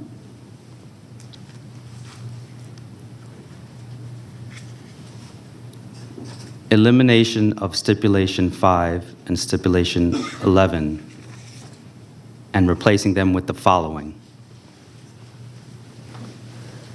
Enrollment shall be capped at the lesser of 240 students or the level such that the maximum car queuing capacity is no more than 20% of that enrollment, as reflected in the carpool queuing plan, and subject to approval by Cobb County Department of Transportation staff.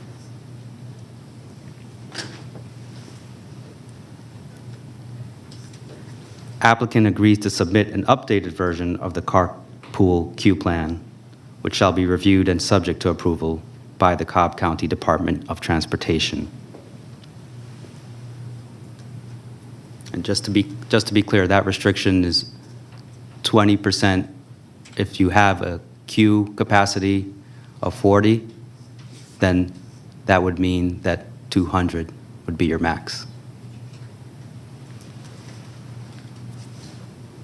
Applicant agrees to limit development to a single phase as described on the site plan. Development of any phases beyond phase 1, beyond this phase, will be subject to review as business item by the district commissioner. And kindly note, the site plan has been revised to reflect what's on the screen, not the prior one.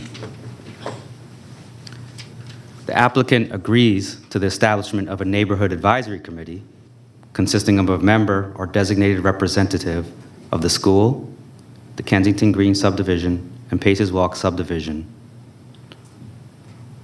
Applicant agrees to promptly notify the advisory committee of any changes and policies around drop-off time and traffic mitigation studies and pickup times.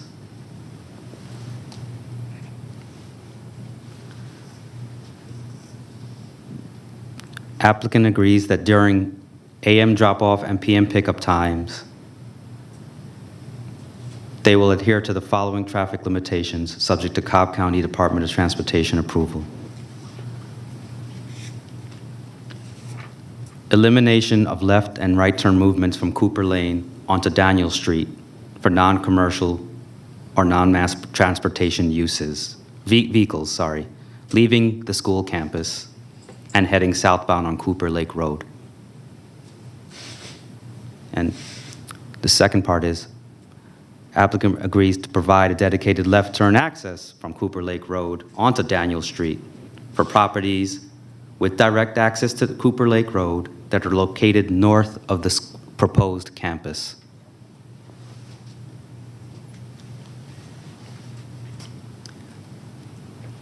Applicant agrees to discourage or prohibit, where permissible, parking on Weaver Street, Daniel Road, and Cooper Lake Road, and agrees to provide signage and/or measures to enforce these standards.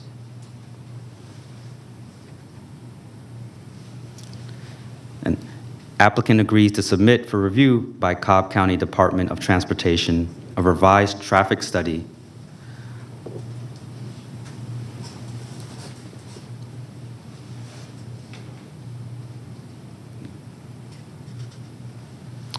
and then trying to make sure I have the whole list here before going into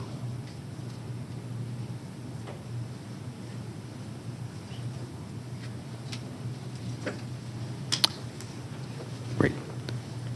And I should have mentioned this earlier, but incorporation of this, just to confirm, site plan dated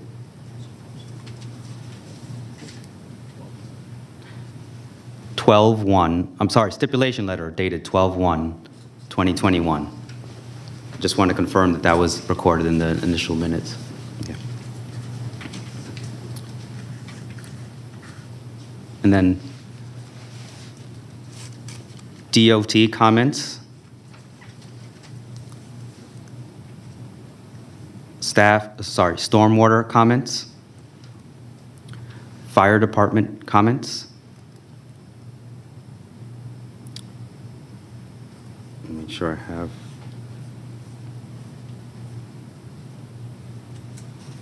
Where's this?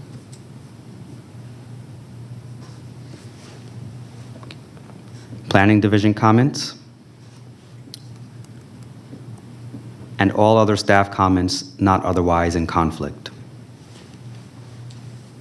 So we have a motion. Is there a second?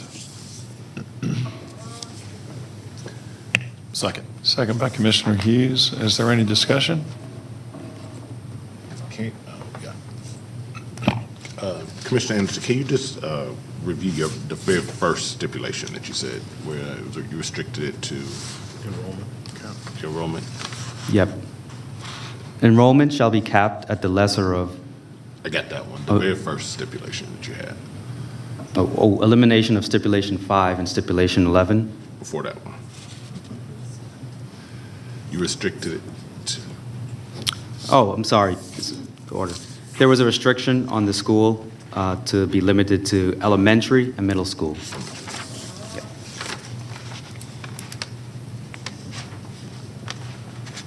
I think that's the only one I missed. I was trying to- Any further discussion or questions at all? Okay, this is a vote on the, I've been advised by council we're to take these votes separately. This is a vote to approve Z78, subject to all those conditions and stipulations. Call the question. Okay, that passes by a vote of 5-0. And SLUP 11, is that also subject to the same? That is correct. Stipulations yes. and conditions? Okay, call the question. Okay. Each of those passed by a vote of 5-0. Thank you. And we'll take a short break at this time before we call the next case.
Okay, thank you. We're back. And Mr. Peterson, will you call our next case? Yes, sir. Next case is rezoning case Z82, CM Holding Company, LLC. Request rezoning from CRC and low-rise office to CRC for restaurants and light auto repair in land lot 58 of the 17th District. The property is located on the south side of Windy Hill Road and on the west side of Arcos Drive. The applicant is present. Is there anyone here opposed to rezoning case Z82? Please raise your hands. Two. Let the record show there's two people here opposed to rezoning case Z82. All those folks wishing to address Z82, please come forward to be sworn in. Good morning. For the record, my name is Parks Huff of the law firm of Sams Larkin Huff, and I represent the applicant in regards to this rezoning application before you this morning. Let me begin by talking a little bit about the location of the property and the significance of the location in relation to the request. The property sits on Windy Hill Road, south side of Windy Hill Road, just west, or excuse me, just east, if I get my directions correct, of Austell Road. The most recent change to the area that most people recognize is there's a new racetrack convenience store directly across the street.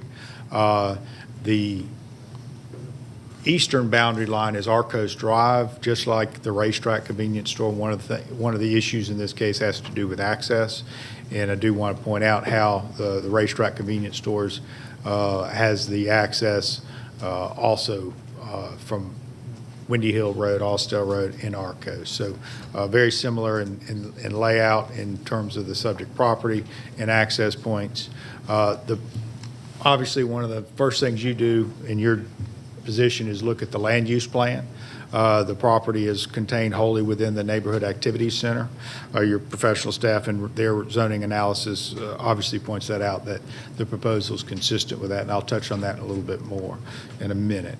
The zoning on the property is currently a CRC, Community Retail Commercial, and then it does have a sliver of LRO, and the previous zoning from 2004 actually limited access to Arcos Drive. And so that's one of the things to bring it forward and have a consistent zoning on the entire property. We'd ask that it just be all CRC. Your professional staff recommended that it be deleted to NRC, which is consistent with the land use plan and consistent with what's across the street. And we're okay with the deletion to NRC. That makes perfectly logical sense. This is the site plan that was brought forward in the previous case. It was a auto-centric use with different types of use like auto tinting and stereos and things like that. Also, they had a proposal at the time for a used car lot. This is was brought forward in 2004, and a lot of things has happened since 2004. Number one is the property's been for sale for that period of time. I've worked and known this property owner for 20-something years, and I know this has been for sale for 20-something years. And in fact, he's the same seller for the racetrack convenience store across the street, and that sold approximately 10 years ago. The store didn't get built until fairly recently. The other significant change to the area that is very important in your consideration is the fact that in 2004, this road ended at Austell Road. It did not continue. We may not remember that, but this is the Windy Mac extension. And so now this is an arterial road that has traffic coming from Paulding County all the way to 75. And so it's hard to explain, the significance of that traffic corridor in consideration of this case, in consideration of development in the area. You can see that by your DOT analysis that there's currently 32,000 cars a day on Windy Hill Road. I went ahead and also looked at Austell Road. You've got 34,000 cars a day on Windy Hill Road, and so on Austell Road. So both roadways, you're at a signalized intersection of two major arterial roads, both with over 30,000 cars a day, and we know that those volumes, especially along Windy Hill, which is now just all Windy Hill, but it was Windy Mac for a while, will do nothing but increase. And your activity center is designed to provide services to not only the neighborhood area, but also the people who travel these roadways. And so that is one of the reasons why, obviously, my client's interested in the property. And you can see here, the corner parcel is already developed as an auto parts store. And then we have designed the next 3 parcels on our property would be Dunkin' Donuts and a potential restaurant in the middle, and then we're showing auto lube establishment on the far right-hand side, the eastern side of the property. A couple things I'd like to point out about the uses is obviously like the Dunkin' Donuts is designed to capture the morning commuters that can come in, turn right in, and go about their business. The auto lube, I know there's been some questions about, auto-centric uses and car intensity. One of the reasons why that use is shown there is the fact that actually, if you're limited to that use, then in fact it is fairly low volume in terms of traffic, in terms of noise. It's just getting your oil changed. I should have added emissions also often part of it, but it's not major like tire brake jobs and things like that. And you can see from the size of the building there. One of the questions that has come up is the access point onto Arcos Drive. The previous zoning did in fact limit that access point. When I went to the applicants meeting, Cobb DOT said we are not in the business of limiting access to public roadways, and we do not have any desire to limit access to public roadways. I would emphasize that this is in fact a median break, and I know that some of you heard a presentation to me about 41 and 92, and I was criticized for using the word access to a median break too many times, so I'll try not to be repetitive. But when you have a median break, that's a public infrastructure.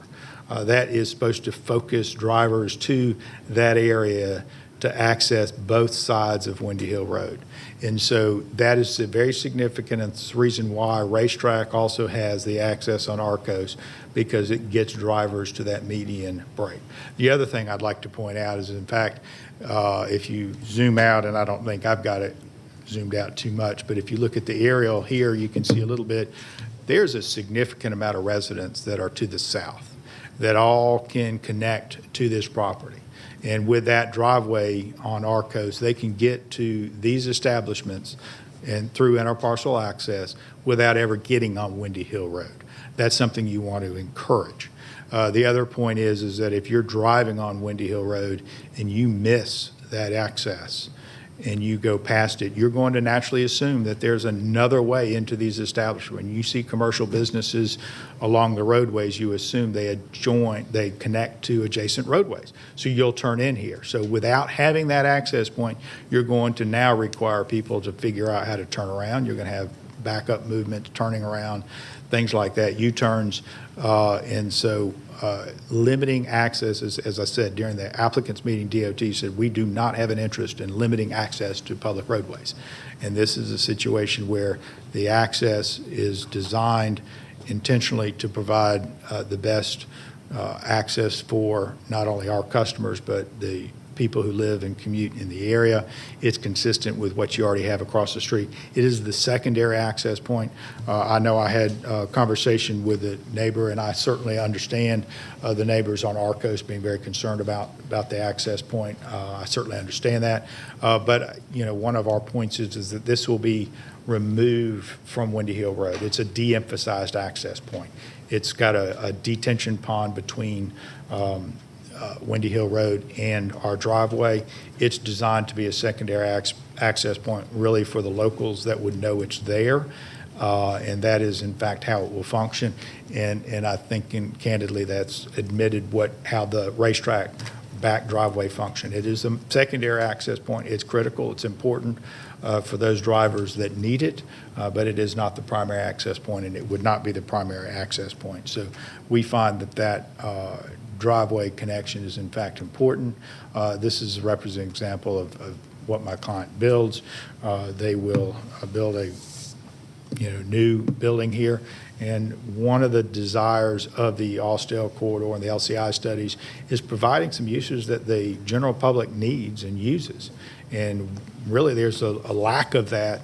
And quite frankly, if you're familiar with driving the Windy Mac extension, there's there's not a whole lot on there to serve the people who drive that road.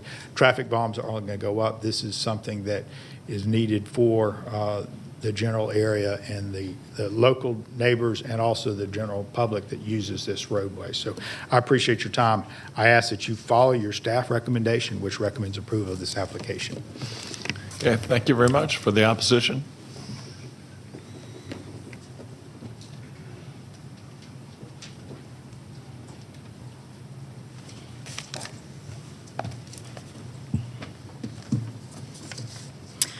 Good morning, commissioners and staff, and thank you to Planning Commissioner Hughes and Commissioner Sheffield and Mr. Huff for taking my phone calls last week. It is really greatly appreciated.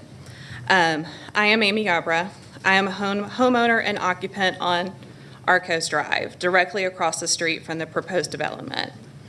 I am here today as a voice from the neighborhood to oppose the rezoning and proposed development of the 3 vehicle-centric and low-value businesses to the intersection of Austell Road and Windy Hill Road.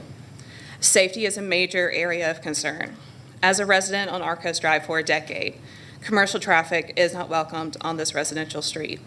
My own personal driveway faces the proposed secondary driveway for this development. I am very familiar with the traffic patterns, not only on Arcos Drive, but also the main intersection of Windy Hill Road and Austell Road and Mackland. Traffic jams are common occurrences coming from all directions at Austell Road and Windy Hill Mackland Road. This is exacerbated during the school year with Milford Elementary at the same intersection and the neighboring Cobb Innovation and Technology Academy and Osborne High School a half a mile away. This also includes any special events taking place at Jim R. Miller Park. The concrete medians on Windy Hill Road and Austell Road were placed there for a reason: traffic flow safety. The intersection wasn't designed to safely handle the traffic flow of a 3-business development. The current flex turn lane on Windy Hill already causes issues for the Milford Church Osborne residents turning left out of Arcos Drive from both sides of Windy Hill Road, which I experienced this morning on the way here. Multiple accidents have been witnessed in this exact location. Residents in the Milford Church Osborne neighborhoods would be negatively affected by an increase in traffic on Arcos Drive. This residential road was not designed to handle the level of traffic that is being proposed. There is potential for driveway blockages caused by customer vehicles in an even longer period to turn any direction onto Windy Hill. Any blockage or delay of traffic exiting Arcos Drive will quickly spill out onto the 4-lane and impede commuters traveling from West Cobb from Mackland Drive onto Windy Hill Road. Any type of business with a quick turnaround customer as their goal, such as a fast food restaurant, which is probably no more than 5 minutes of time spent at the business, will aggravate the residential ingress and egress into the neighborhood, especially customers who are in a hurry go into that type of business, therefore moving quickly and potentially unsafely in and out of the parking lot. Direct access to Arcos Drive will also encourage people to use the neighborhood to cut through to attempt to avoid or partially bypass any stalled traffic on Windy Hill. School children and their families commonly use Arcos Drive to walk to and from their home to their designated school bus stop. Residents use Arcos Drive for exercise and enjoyment. Arcos Drive does not have any sidewalks to allow for its residents to avoid vehicle traffic. It is requested for any plan of business access from Arcos Drive to be immediately denied by the zoning division and not to be revisited in the future. The proposed use for this development is too vehicle-centric and intense. As stated, this area is already congested, and these 3 businesses, 2 fast food restaurants and oil change business, will worsen the situation by drawing more traffic and creating additional turning actions. By their very nature, drive-ins and oil change businesses generate vehicle traffic. The design is to continue to circulate vehicles through a parking lot. This property is better suited for businesses with fewer trips in and out, such as medical or dental offices, a bank, tutoring facility, gym, co-working facility, or any other lower intensity establishment. I am aware that a used car business was able to obtain previous zoning authorization. This too is not wanted. This specific area was studied with the Milford Church Osborne MTAP 2017.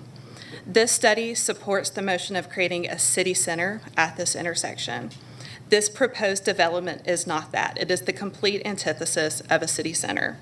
Suggested options for the specific intersection were a YMCA, recreation center, something to foster a sense of community and identity, not two fast food restaurants with their quick vehicle traffic, noises, and odors. Currently lining the Austell Road corridor are multiple car repair businesses. Within 2 miles of the proposed development, one could find no less than 20 automotive repair shops that would be happy to change a vehicle's oil, an air filter, or put air into tires. An additional automotive repair establishment would not be seen as a convenience to the area. It would also not be seen as an attractive draw for other small to medium-sized businesses into the area. After reviewing other elementary schools in the immediate area, as well as other parts of the county, I am unable to find any other school located at an equally comparable intersection and within walking distance to a gas station, a pawn shop, and a gun shop. 2 fast food restaurants and an oil change business would continue to be adding low-value businesses to the surrounding neighborhoods. After reviewing the current map of the area, as well as the development proposal, there is room for an easement providing direct access for commercial development from Austell Road using the existing right turn lane. The easement location behind the currently existing Advanced Auto Parts would provide quick and easy access for customers as well as deliveries and trash companies to avoid any congestion in the interparcel connection and to avoid any suggested need of a secondary driveway on Arcos Drive. Customers exiting the proposed development could easily vacate the property using the same easement and then turn right to continue onto Austell Road or into the existing turn lane to obtain access to Windy Hill Road. The easement plus the interparcel driveway and the direct Windy Hill access would provide customers 3 separate ways to have access to the property, all while avoiding a residential-only road. The Austell Road corridor and the Milford Church Osborne neighborhood have the potential to be an asset to the immediate community and the county. As the zoning division is aware, the need for a full review and smart planning is crucial. A healthy blend of residential and commercial integration is what drives the sense of community. Adding redundant businesses with unrestricted operating hours along with their associated traffic is not welcomed. I urge you to recommend denial of this application and move forward with carefully thought out planning for this area. Thank you for the opportunity to be part of the public comment process. Thank you very much. Anyone else for the opposition? All right, then that closes the public comment portion of the hearing. This is in District 4. Commissioner Hughes will lead the discussion. Thank you, Chairman Beloit. Ms. Yarborough, if I could get you to come back up real quick. I'm sorry. Should have grabbed you before you walked all the way back. I apologize. As long as you need me. Just a quick question. You mentioned as you were reading your remarks there about an easement off of Austell Road. Yes, sir. Can you kind of show us where that is? Yeah, absolutely. So on the corner of, so right there is Advanced Auto Parts. On the south side of Advanced Auto Parts, right there, there's the turn lane. You can see the turn lane already starts, and there's a clear access from the current driveway at Advanced Auto Parts directly to the land that is being proposed for development. Okay, thank you. And then one other question, and it was, thank you for the opportunity to speak with you last week. Thank you.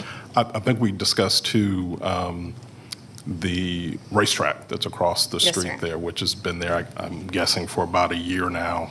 Around there, give or yes, sir. take. And you described vehicle-centric. I mean, as I think about that's extremely vehicle-centric. And I was just curious what your feelings were about that development. As we going in. discussed, the traffic has definitely been a burden since the racetrack has been instituted there, including noises, multiple times throughout the day with the dumpsters, especially really early in the morning before the sun comes up. Traffic, you can kind of see on the east side of the racetrack development. There's Arcos Drive, and Arcos Drive continues across Windy Hill onto the south side of Windy Hill. So traffic does vacate the racetrack in that area onto Arcos Drive, and people attempt to turn left back onto Windy Hill Drive, which causes a lot of congestion and confusion, and including for the residents going north on Arcos Drive to get onto Windy Hill. The only good part about this racetrack in comparison to other gas stations I have seen in the area is that the actual amount of pumps is very limited, and it's on the Windy Hill Austell Road side. So that does help regarding noises. But it is not seen as a happy. Being able to look out my master bedroom window, being able to tell you the price of unleaded gas every day is not a benefit. Okay, all right. I don't have any other questions of the opposition unless you all have any. Any of my fellow planning commissioners have questions of this opponent? If not, I have just a couple. What are you asking us to do? Are you okay with approval provided that there's not direct entry into Arcos? I do not appreciate the addition to 2 fast food places and an oil change business into such a small area on already a congested intersection. Again, those 3 businesses, only thing they're designed to do is their goal is to attract vehicle traffic and just continue them around in circles. And additional vehicle traffic is just not needed. Again, the turnaround time for such a customer base is, their goal, I respect it. Their goal, they want to get people in and out as quickly as possible. But that's going to be a lot more traffic coming in and out. So yeah, the no access from Arcos Drive, which again is a purely residential street. There's no commercial anything on that street, as well as the addition of 3 businesses that their main goal is to attract vehicles. And yes, there are noises with oil change businesses.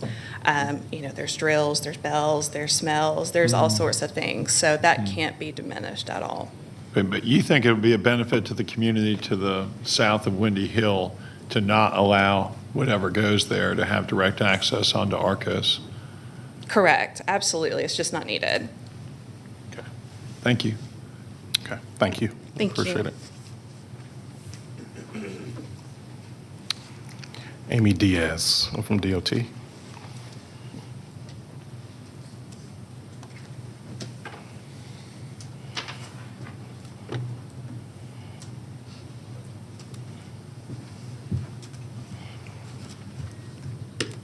Amy Diaz, DOT. Hey, Amy. Does DOT typically require a traffic study or trip generation analysis for this type of development? No. So the current code reads that we don't require for commercial development until the 50,000 square feet is met, and for something like a gas station, fast food, that is not typically a threshold that they get anywhere close to. Okay. In terms of the access onto Arcos that is proposed, any observations that you would want to share from your professional perspective? So we do have comments in there that they, of course, have to meet our development standards for site distance to make sure that the access is safe. What we would have to do is just like we have for other development in the area, is we continue to monitor the safety of median breaks such as that. So if the additional traffic at that median break did cause a safety issue, that would be something that we would have to address with geometric changes on the roadway.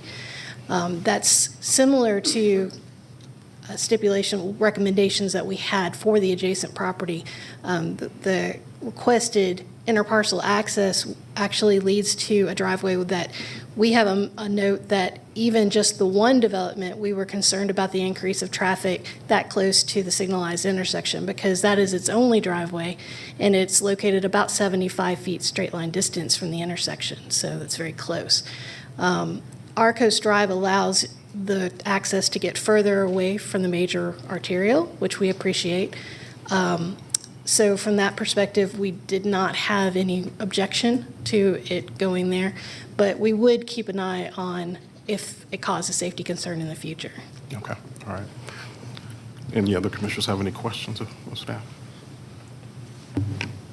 I'll go ahead if no one else does. Do you have any idea what kind of traffic you would anticipate would incrementally be added to Arcos by the described businesses being here, in terms of folks trying to go down to Arcos and somehow work their way back to a point southwest of here on Austell Road?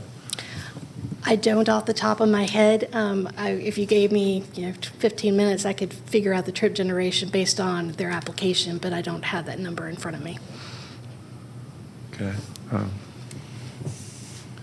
Did you get the sense it's going to be significant, or? Yes, I believe that it will be significant, at least for the portion between Windy Hill and the driveway, because currently, it's a relatively low-use local roadway, and that's going to add commercial traffic to that portion. So yes, it would be a significant increase. I don't have traffic volumes for Arcos, so even if I had the trip generation for the proposed development, I couldn't give you an absolute increase percentage, but I could give you an idea of the number of vehicles. Okay, now let me move to the other side of the problem, which is if we don't have access onto Arcos, you've got a median coming almost to Arcos. Say hypothetically the tract that is designated here as LRO is where we have folks taking their right to get back onto Windy Hill. What Right. kind of problems do we create if we do that? So what that would encourage, not from a DOT perspective, but just from a driver realism perspective, is that people would try to U-turn as quickly as possible if they don't need to go in that direction. So because they have a right in, right out on Windy Hill. If they had no other option, they may try to U-turn at the Arcos intersection, which is very close, which means they're going to be slamming across a lot of lanes of traffic at one time. So that is a different safety concern. So it does introduce that. Assuming we allowed the access point onto Arcos and the use of Arcos, since it does line up with Arcos across Windy Hill, what could be done to protect the residents in the community in terms of speed bumps, sidewalks, anything to that effect?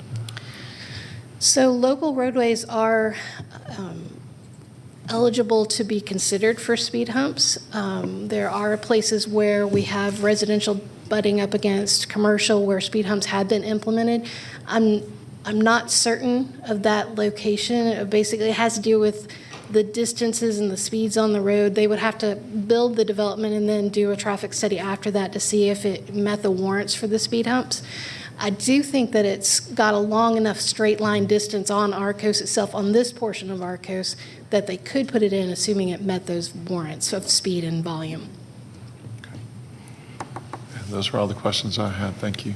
One more question for you, Amy. While you're here, it was suggested that we consider an easement that exists off of Austell Road behind the Advanced Auto Parts. Have you explored that, or what are some of the issues associated with that? Yeah, that hasn't been discussed with us directly, but what I would say is the thing I already mentioned about that access is very close to the signalized intersection, and increasing traffic further there would increase our concern at that location. Okay, all right. Just to follow up to that, Amy. So we just heard about the increased traffic and some concerns there. If that Austell easement possibility, that versus the Arcos Road,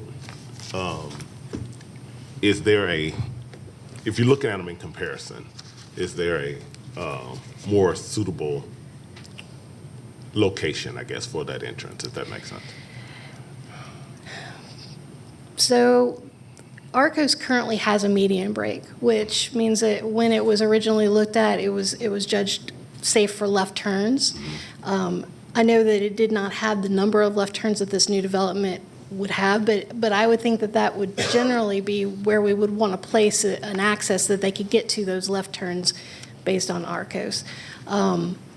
Because of the proximity of the other intersection and the fact that since it also is only a right in, right out, it's going to introduce more U-turning situation, that I would personally say that Arcos would be my preference. I'd have to go back to traffic ops and our upper management to make sure that that would be, but that would be my position. Okay, no, yeah, thank you. Okay, thank you, Amy, I appreciate it. And I just have a question for staff, planning staff. It was suggested that this specific area was studied in the Milford Church Osborne MTAP in 2017, and that the study supported a city center in this area. John, can you, or is there anyone here that can speak to that, if that is an accurate statement?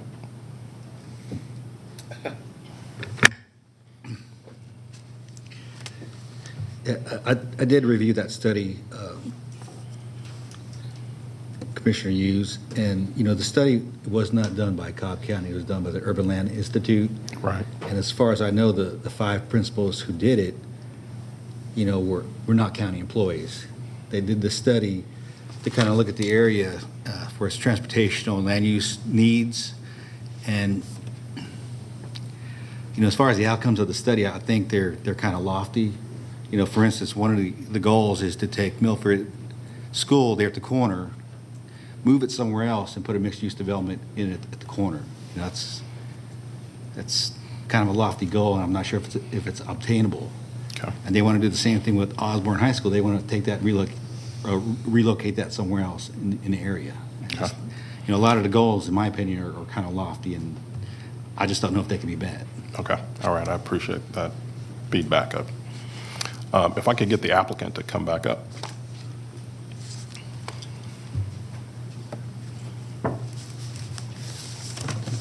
Mr. Huff, staff has recommended deleting this to NRC. Yes. And I just wanted to confirm y'all's thoughts, your Yes, client's well- thoughts with respect to that. Yeah, the NRC uses are consistent with our proposed uses, and we're fine with that deletion.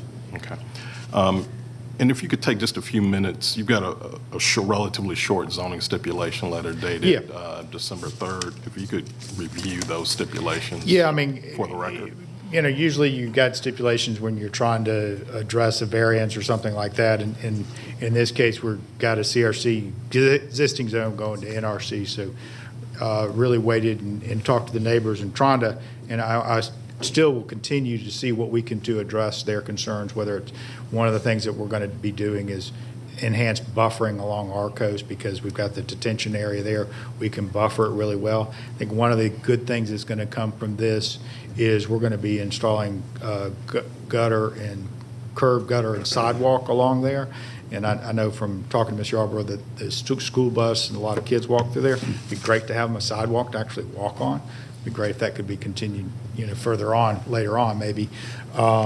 We've also got a 35-foot buffer, landscape buffer to the south. We agree to environmentally sensitive lighting, because I think lighting is one thing that we can easily address. And so those are kind of in the auto lube place, it's only going to be auto lube. That's it. That's kind of how we were limiting that. So naturally limit the volume there. Okay. Any questions? So, just to make sure I got it right, as you're looking at the property, it's auto lube, the middle is an unnamed restaurant, and the Dunkin' would be on the. That is correct. Okay. And so, if the numbers are right on the site plan, the Dunkin' is just a little over 2,000 square feet. Correct. And then the restaurant is around 1,800 Yeah. or so. So it's still named. I know you don't have that, but it's assumed, based on those numbers, it would be a restaurant that would kind of follow that same flow of a Dunkin', high auto, drive in, drive out, not a sit-down restaurant? Or Yeah, I mean, more than likely, but I mean, they don't have a tenant for that or buyer for that yet. But obviously, I mean, I mean, it's the chicken and egg problem. I mean, you've got 34,000 cars a day driving on it. So that's where you put uses that serve cars. I mean, you don't put them in where there aren't any cars. So it's designed to serve the surrounding neighborhood and also the people driving on the arterial roads. Yep. No, thank you. Got it. Mr. If you could just speak to the suggestion about an easement on the Austell Road and. Yeah, that actually came in, and Mr. Peterson can help me out here, but my recollection is came in for another, was it another business? recently that actually got rezoned. It was either rezoning or other business and has been sold and it's got another user coming in on it. For which piece? The one just south of that one right there, just south of it. If you Yeah, click- that piece actually came in as a rezoning, I think, to add an auto service facility on that vacant piece of property. Yeah, if you can click on the pending cases or previous cases, it should pop I up. think it was just this year, too, it came in for an auto service facility that's not been built yet. Yeah, my partner Garvis Sam's actually handled it, so he's mourning the loss over the weekend of UGA, so he's not here, but. Hey, Tim, can you put the zoning petitions on the layers?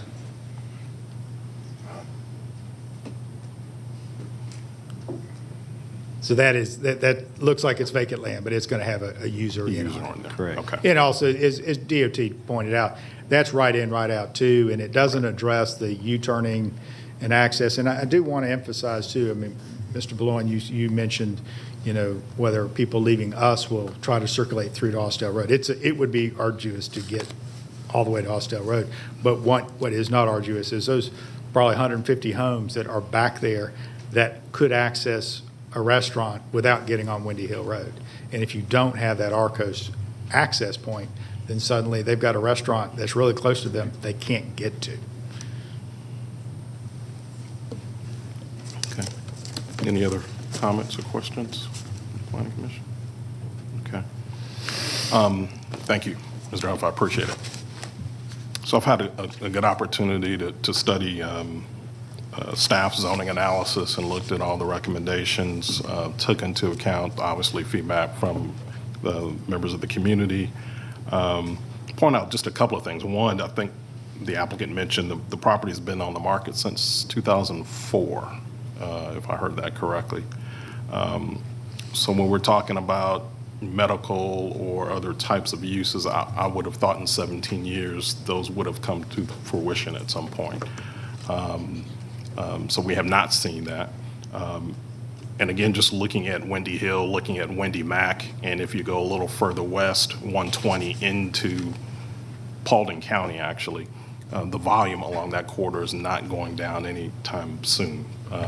You've got a fair amount of traffic that is going to continue along that corridor from West Cobb into Paulding, everybody trying to get to 75, quite honestly. So I don't think you're going to see much change as far as that's concerned. Staff is recommending that we delete this to NRC, which I think would logically complete the neighborhood activity center, which shows on the neighborhood activity center from a future land use standpoint for this location. So I'm recommending that we approve this request based on staff's recommendation that it be deleted to NRC. And while I'm in support of all 10 of their recommendations, I do want to highlight just a couple real quick. Just for the record, adherence to the Austell Road design guidelines, that automotive use will be light automotive repair only. There'll be no outdoor storage or outdoor display of merchandise. The landscape buffer along Arcos Drive will be increased to 20 feet, and there'll be no used tire sales. Those are all significant recommendations. In addition to that, I would recommend or add to that motion that we include the December 3rd stipulation letter submitted by the applicant, and that is my motion. Have a motion. Is there a second? Second it. Second by Commissioner Dance. Is there a discussion? I would like to ask Mr. Heath a couple questions. Certainly. So it seems that the interests of residents in the area, and I realize there's some space, open spaces in here, but I haven't seen anything in terms of what those buffers would actually look like and what the protections are for the residents around there, and I was wondering if there might be some consideration given to including some specific guidance as to what that should be. And also, I certainly think it would be helpful to have some plan or some understanding of how the traffic flows through these parcels. Okay. So I just ask if you have any consideration for that. I think the site plan that was submitted provides the 30-foot buffer there, so we can make it site plan specific. I think that was filed with the actual application, if I remember correctly. Yes, 30 foot setback. For the properties to the south, and then by virtue of the Could we also ask whether or not the applicant could submit some schematics for the sake of the citizens in the area by the time of the BOC meeting? Is that acceptable? Sure. I'll mention too, because it didn't come up during Mr. Huff's presentation, but there is a stipulation here that lighting for the entire development will be environmentally sensitive using LED fixtures that'll be focused away from the residential homes.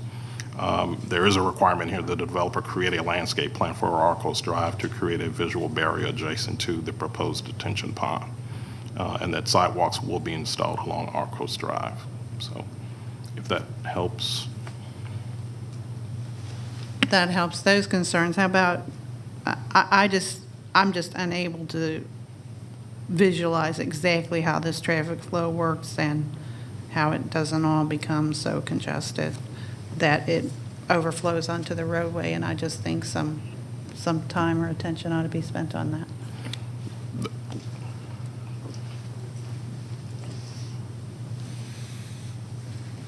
Certainly, I'll ask my engineer to talk to Cobb DOT. You mentioned backing up on it. I mean, I think that we need to make sure our entrance driveways are clear and that there's no, conflicting turning movements and parking that would do that. We'll be glad to do that between now and the Board of Commissioners. I'm acceptable to that. So that becomes part of your motion? It does. It does. So I agree to amend it to. Should we try to restate it, or perhaps, or amend it, or just state the additional amendments that are being made to it? State the additional amendment to include a traffic circulation plan. And discussions with DOT as well as some design for the landscaping. You should certainly clarify the motion as it's already been presented and seconded, so you're just revising it. There's no need necessarily to withdraw it. Yeah, I didn't want to withdraw it. I just wanted to amend it to specify that a traffic circulation plan will be added and that the applicant will have conversations with DOT staff and then provide some additional information with respect to the landscape and how that will be treated on the site. And you still second as amended? Yeah. Still by Commissioner Dance? Okay, any further discussion? Call the question. Okay, that carries by a vote of 5-0. Call the next case at this time.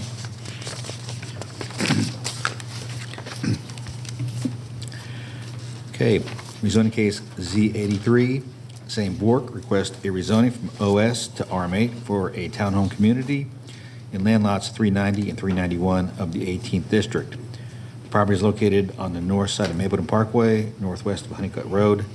The applicant is here. Is there anyone here opposed to rezoning case Z83?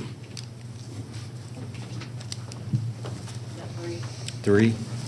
Let the record show there's 3 people here in opposition. All those who wish to address the board, please come forward to be sworn in. While they're being sworn in, if anybody else was curious, I could not find in my Google search anybody named St. Bork, but the applicant has informed me today that St. Bork is actually a street in Melbourne, or some people say Melbourne, Australia. Give us a history. Mm-hmm.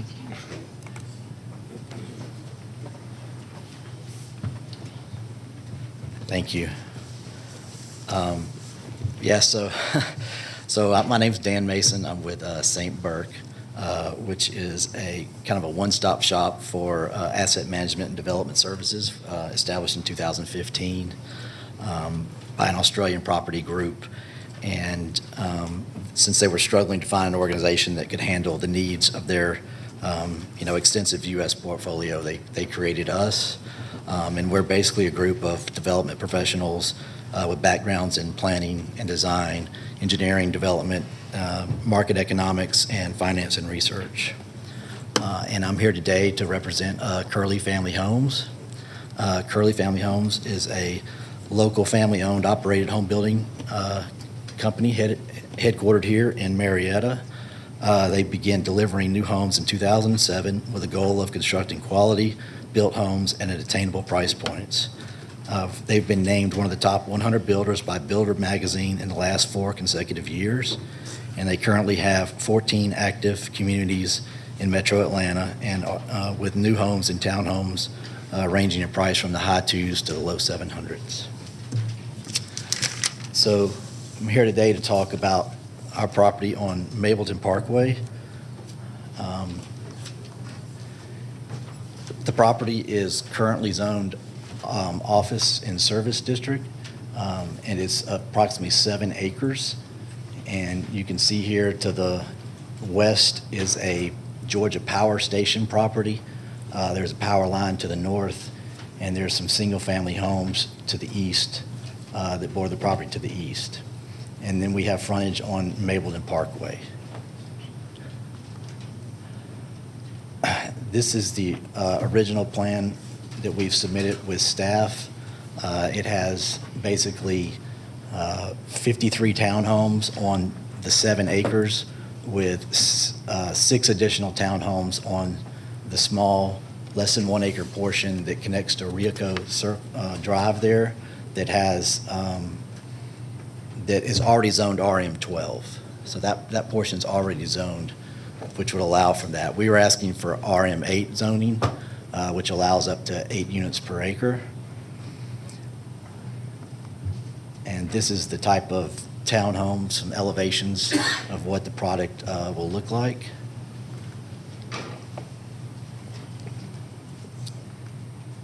And so, if I can draw that other master plan, the larger one.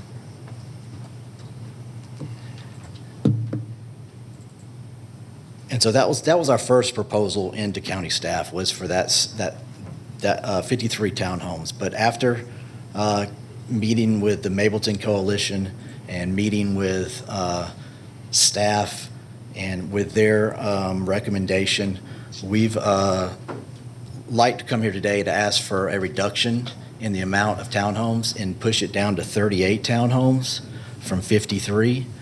And that would, staff's recommendation is that we stay with the comp plan, which is medium residential, and that allows for 5 units per acre. And we are asking for just over 5.3, so we're asking for 3 more units than the comp plan allows, down to 38. So that's what we're asking for right now. And we will also have, this is not the new plan. Unfortunately, I don't have a new plan completed just yet. But we are also asking for, we'll also have a 25-foot undisturbed buffer up against the existing residential. And we would ask that there's not a 25-foot buffer against the Georgia Power Station landscape buffer, just so that we could use that area if needed, just because it will be undeveloped land. We're also willing to remove the townhomes, the 6 townhomes, and the additional second entry onto Rico to the south east there, right off the map. Yeah. We're willing to remove that entry and make it to just 1 entry off of Mableton Parkway. That'll go above fire code with only 1 entry with more than 30 units. So we will have to sprinkle the units, which we're okay with doing. We'll be at 38, which is just above, fire code of 30 with 1 entry. So that's one thing we're willing to do there. We're also, according to, meet staff's requirements of the Mableton Parkway guidelines along the frontage of Mapleton Parkway. We'll also have a central green space in the center. We'll also work to put a dog park to the north in the open space, kind of away from the existing homes to the east and away from our existing home, so it's kind of further to the north where it's undeveloped. And we'll also have a HOA that's responsible for all landscaping and exterior maintenance for all the property. And in summary, you know, we believe this property has been O&S for a while now, and with the, it just need a much-needed housing, you know, with the addition of much-needed housing stock in the immediate area and accessible for commutes to both I-20 and 285 employment corridors. That we feel the property has, you know, gone unused for decades under its current zoning, and it just illustrates, you know, the opportunity for it to become a residential usage, which we believe is an appropriate use. And so that's about all I have today at this time. I'd just like to say, we'd like for you to consider this at 38 so that we could go on to the BOC and just cap us at that 38, and then we'll get a revised plan prior to BOC if that's possible. But that's what we'd like to ask for today. Thank you. Okay, thank you for your presentation. Was there any opposition?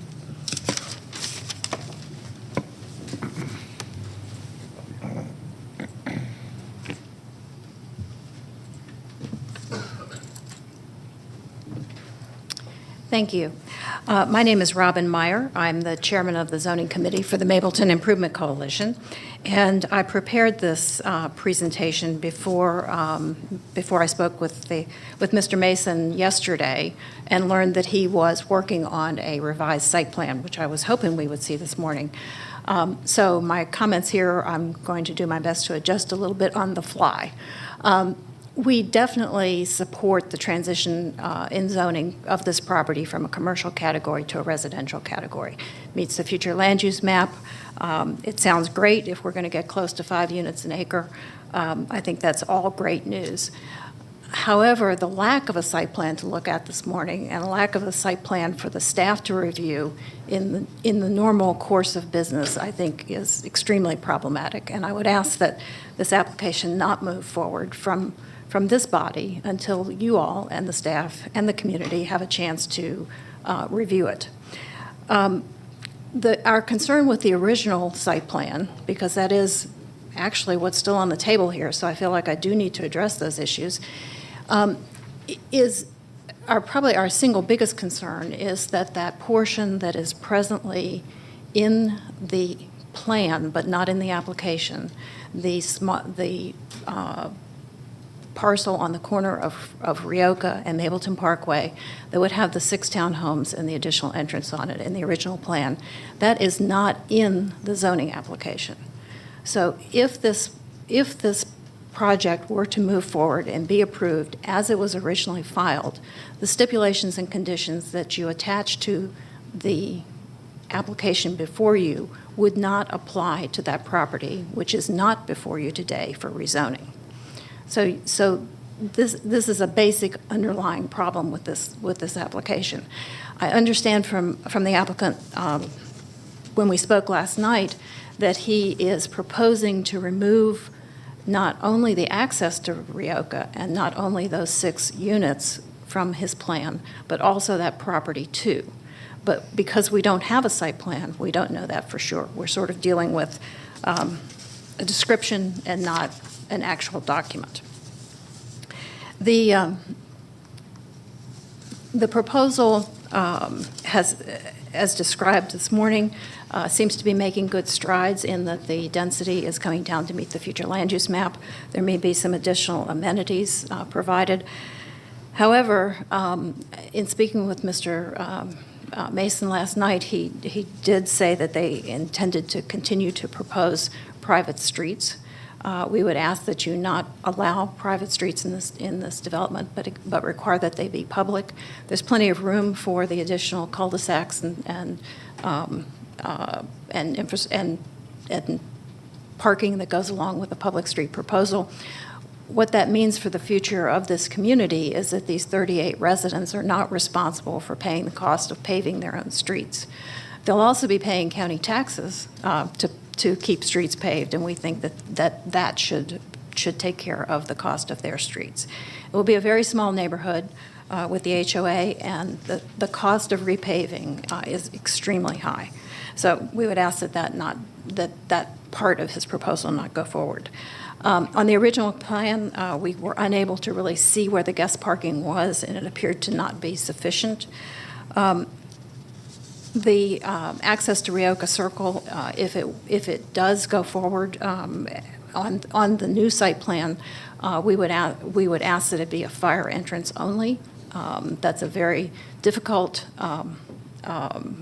situation because Rioka Circle comes into Honeycutt Road so close to Mapleton Parkway that adding any traffic to that intersection that doesn't have to be there is quite problematic. We don't have a stipulations letter. We asked Mr. Mason some time back if he was going to prepare one.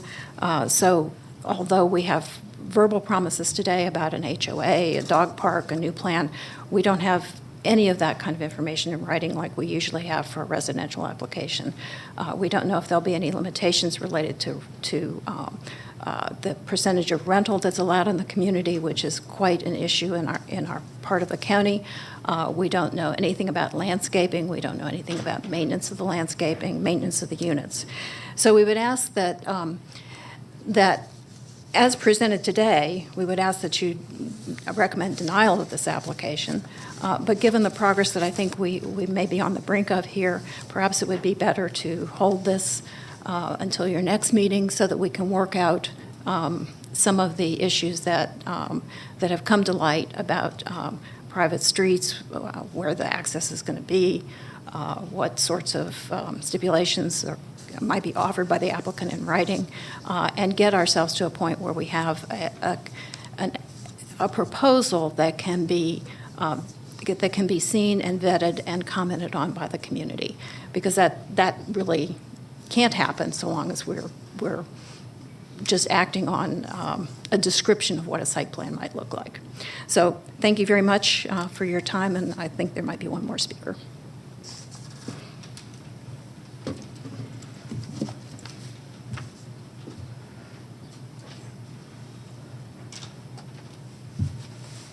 Hello again.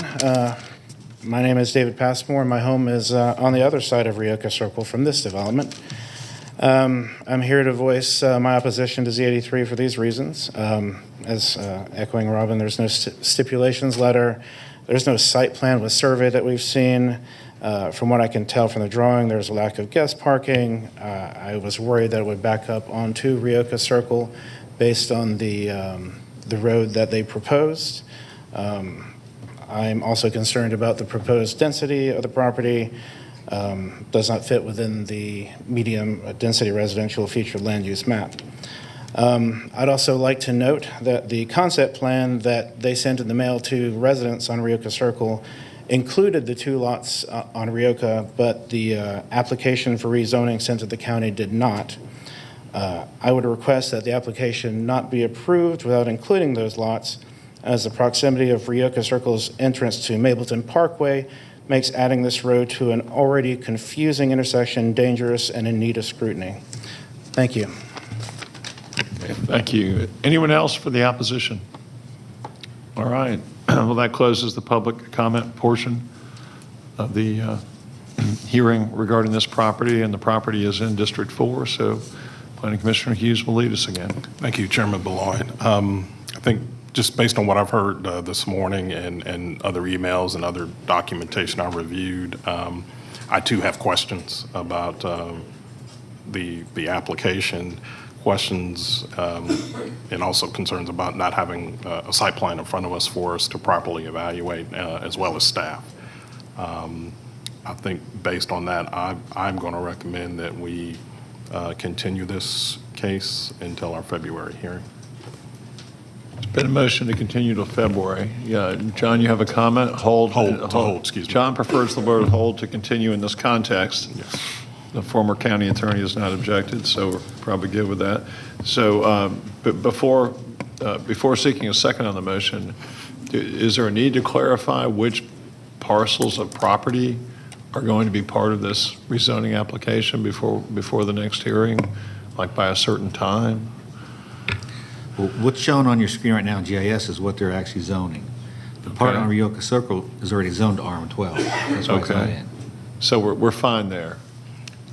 Question, because it's been suggested that the zoning stipulations wouldn't apply to those two parcels there. Is that accurate? That's correct. Okay. Okay, so we have a motion to, was the motion to hold or to continue again? Which one was it? Hold. Motion to hold. To hold. Is there a second? I'll second. Seconded by Commissioner Vaught. Any discussion? Call the question. Okay, so that case will be held till the February calendar, February 1. We look forward to seeing you again then and hopefully working through remaining problems. Thank you, everyone. And at this time, I've been advised by the clerk's office that we're taking a lunch break at this time. We'll see everyone back here at 1 p.m.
All right. Welcome back to the afternoon session of the December meeting of the Cobb Planning Commission. Mr. Peterson, you have another announcement?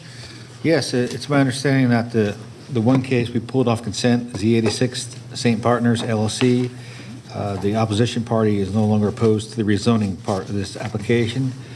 So if it's okay with the board, I'm going to read this back into consent, and we're going to need, it's going to be a two-step process. Once I read it in, we need the board to make a motion and vote on amending the agenda, and then number two, approving this as a consent agenda item. Okay? And Brian will keep us honest on that.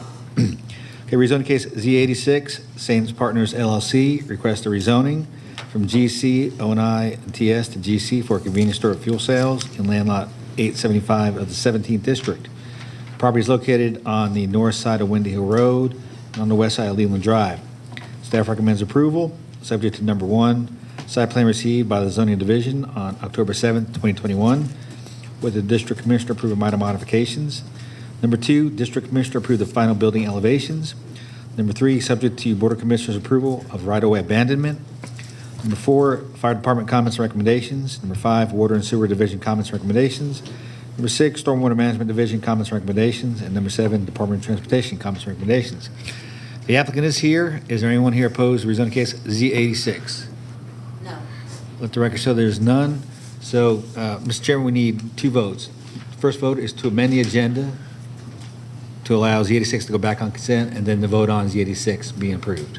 Okay, so that Z86 is in District 2, so Planning Commissioner Anderson. I make a motion to amend the consent agenda to Okay. add Z86 back to it. All right, we have a motion to amend consent agenda. I'll second. We have a second by Planning Commissioner Vaught. Go ahead and call the question. That passes by a vote of 5-0. Planning Commissioner Anderson. Okay. I make, just to clarify, the second motion will be to approve the it. revised consent agenda? Yeah, as staff read it in. Okay. I make a motion to approve the revised consent agenda as read in by staff. Okay, is there a second? I'll second. Second by Planning Commissioner Vaught. And go ahead and call the question. That passes by a vote of 5-0. Okay. Thank you. Now you can call the next case. Yes, sir. Next one should be a short one, too. Rezoning case Z84, St. Burke, request a rezoning from PRD to R20 for a single-family subdivision in land lot 265 of the 20th district. Property is located on the south side of Forge Road, west of Red Rock Road. The applicant is here. Is there anyone here opposed to rezoning case Z84? Four, okay. Let the record show there's four people here opposed. All those who wish to address the board, please come forward to be sworn in.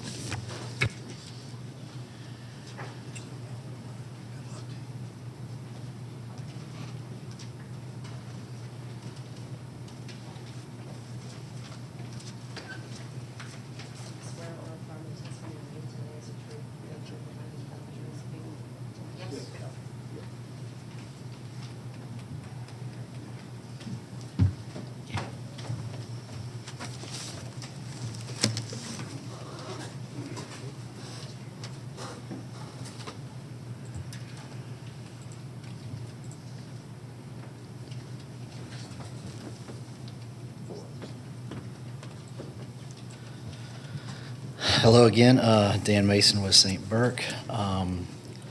Bringing for you today a 25-acre lot subdivision we're proposing here off Forge Road in West Cobb. The site is currently split with an existing R30 zoning and PRD zoning. We are only rezoning the portion of the site that's currently PRD. We are keeping the remaining portion of the site R30, which does not require a rezoning. The previous lots, the lots that we were rezoning were previously rezoned back in 2006 as a site plan specific plan that included two other parcels to the west of that section, and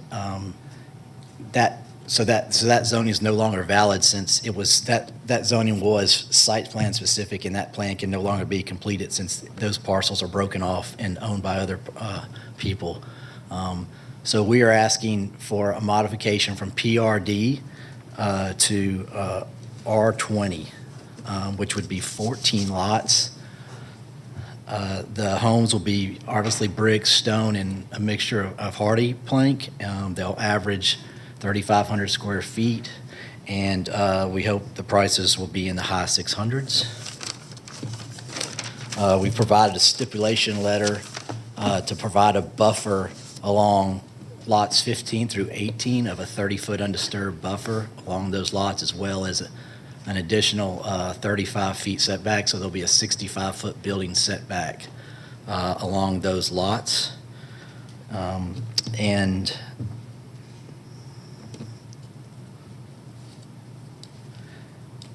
that's about it. I mean, I want to say it's pretty simple and straightforward. I don't think there's anything much else to say. Unless you have any questions, I'll be available. Okay. We do not criticize brevity. We sometimes appreciate it. Yeah. Thank you. We may have questions for you. Thank you. For the opposition?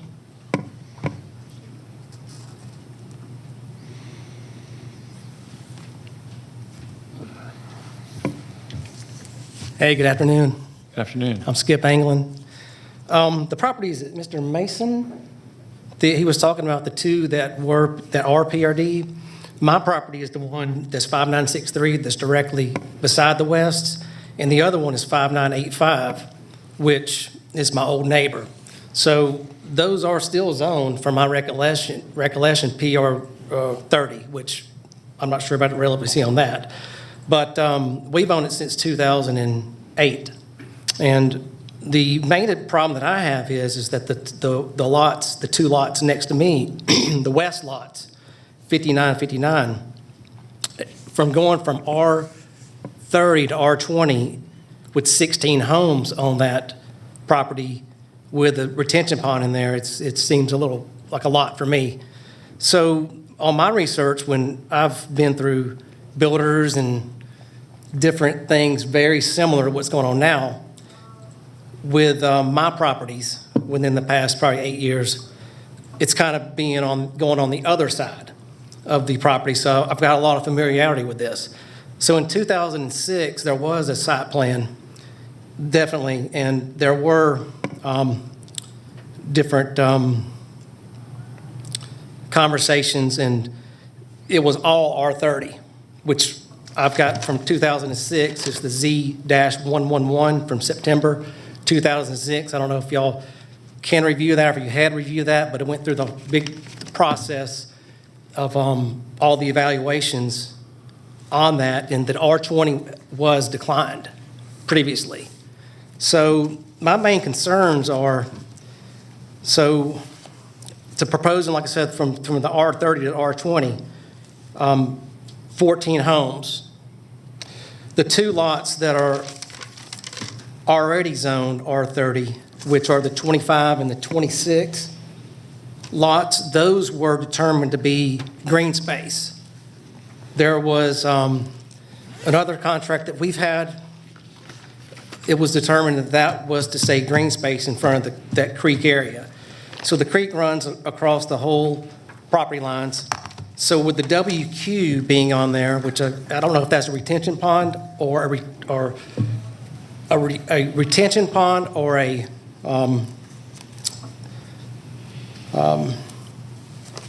drainage pond. That's real big because they're both different. So the water, the problem was before is that the water goes to Ford's Lake and to Pittner Creek, even on that part are the parcels. So from that point in 2006, it was recommended by the commission that a dam be built on Ford's Lake right there for water. Approximately 2010, 2011, there was a big flood there, the 100-year flood. I was there. I mean, a lot of water. So the creek's in front of it. So WQ, there's two WQs. One's would be on the right. If you're facing, you see the map would be on the right side, and one would be on my neighbor, second neighbor to the right, another one. So retention, would be, you got to have, I guess on a retention pond, you got to have a pipe. A detention pond, you got to have a pipe. That water has to run somewhere. Retention, the water sits there and it evaporates. So we got the creek. All right. Another thing is septic or sewer. Traffic, should I mention that? So my issues too are since like 2008, since I've been there, and I've been through different things. I'm not opposed to the R30 at all. The R20 I am. For too many homes on that lot. There has been a history of it being rejected, so I would strongly advise to review that 2006 Z-111 on that. And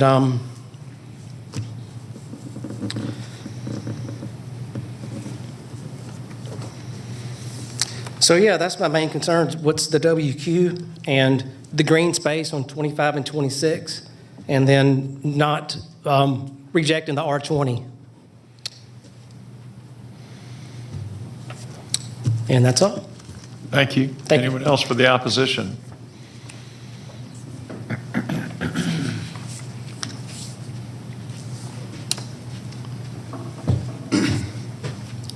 Hey, my name's Andy Oglesby, and I live at 5875, which is right in the center of all this.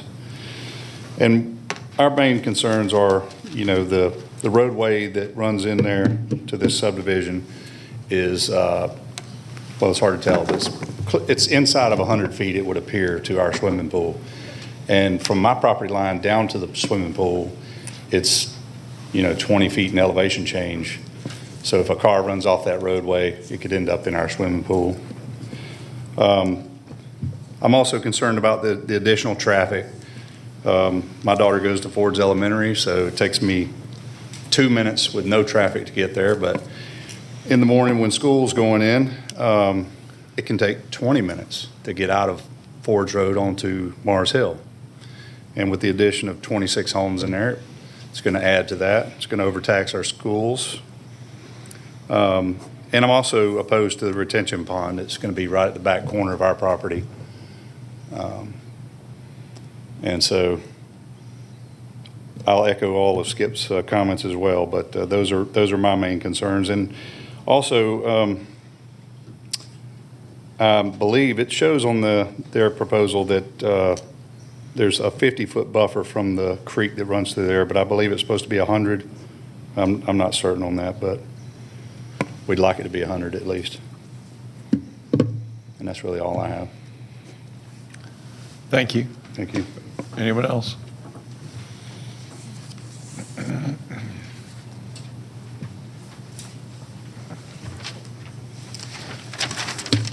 Hello, my name is Peter Everett. I live in the Brookzone 2 subdivision, which is directly south of this proposed rezoning. And while I heard something new from the applicant today about a 35-foot undisturbed buffer on the south part of the property, that wasn't included in the single sheet that we were sent a week or so ago. I also noted that there was no mention of an archaeological artifacts in their zoning request. And yet, if you go onto that property, particularly the south side of the property, at a ridge point, there is a trench that is about 9 feet wide and about 3 or 4 feet deep. Based upon the history of the area, the Pickett's Mill State Park and the Civil War battlefields, I think that this is a Civil War trench. There's no other purpose for a trench to be there on top of the crest of a hill. But it would make sense for a Civil War trench to be there along that creek bed back in 1860. So I think that that needs to be investigated. That trench sits about 35 feet from the edge of their property line. And I think that if the undisturbed buffer was increased to 50 feet, that trench would be preserved. Okay, and that there is an existing wire fence along that property, or in that property, that is about the point of the trench, or 50 feet.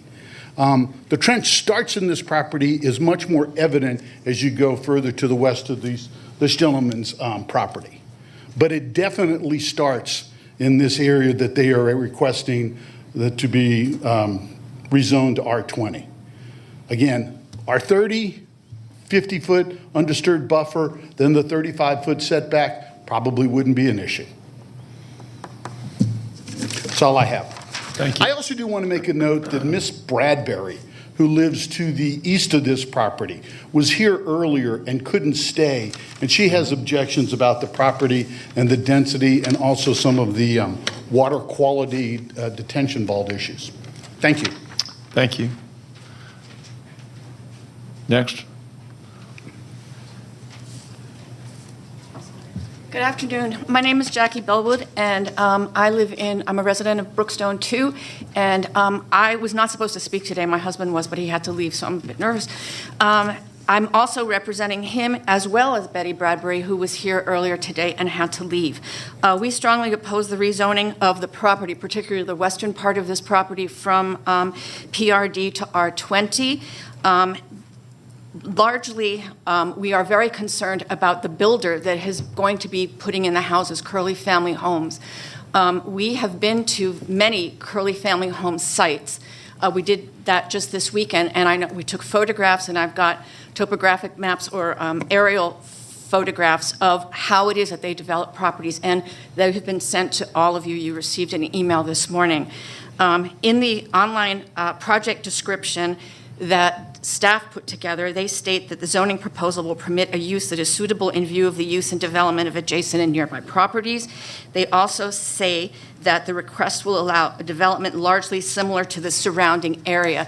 And we disagree with this. If you look at how Curley develops its sites, it is totally inconsistent with that general area. All the divisions, all the subdivisions around there, Brookstones 1, 2, and 3, the Links, the farm, the Lake at Victoria Falls, the hamlet, and there are more that I could put on the list.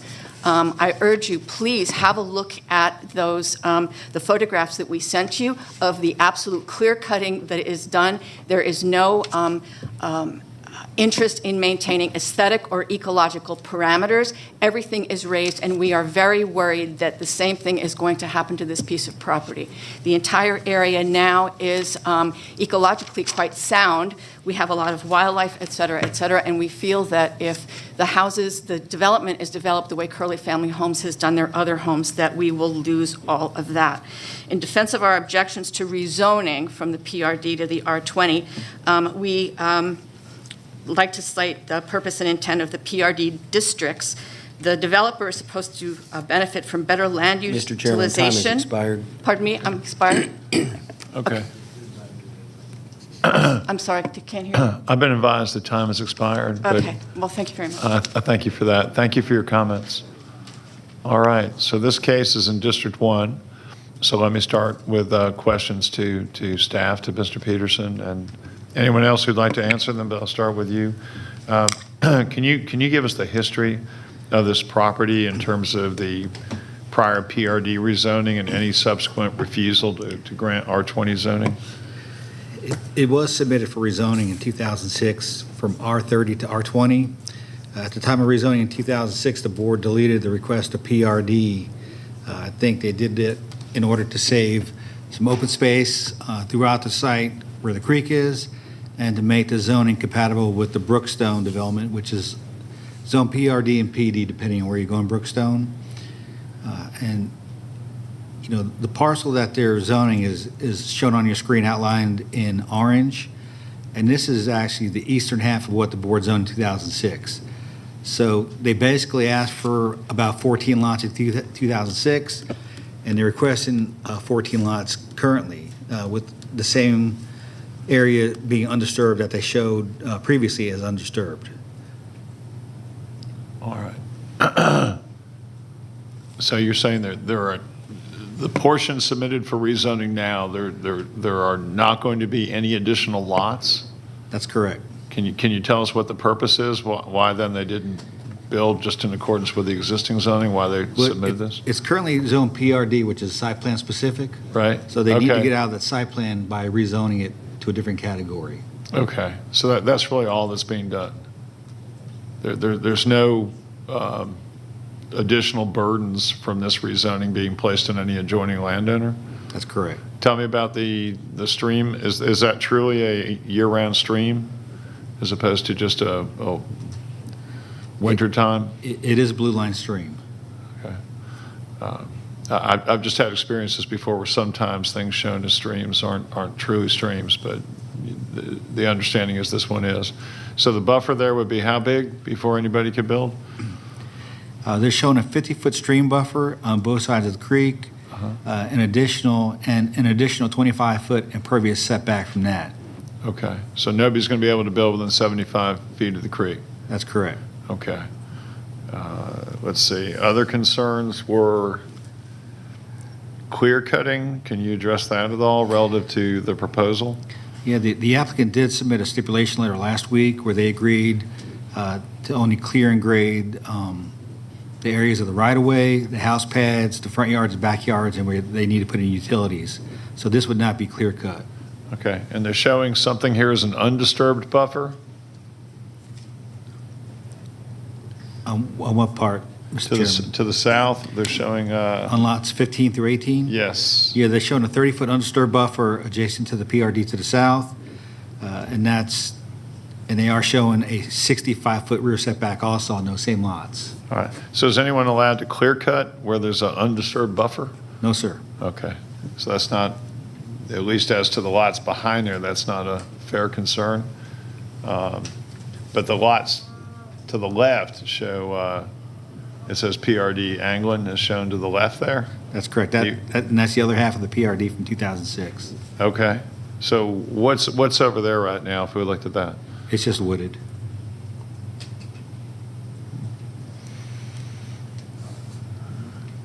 The Civil War trench, do you have any knowledge about that? No knowledge. Our historic preservation planner for this case, and also the case for 2006, they did review the Civil War maps and they did not find any trenches on this property. I don't know how you can miss it.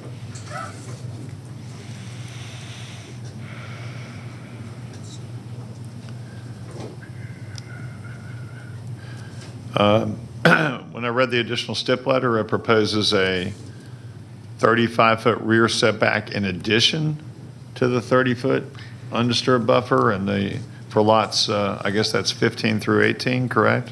Correct. All right. Is that typical in an R20 neighborhood? It's not typical, Mr. Chairman, but that was an agreed condition with the neighbors to the south. Okay. What is staff's recommendation here? Staff's recommendation is to approve it. Okay. Subject to all staff comments? Correct.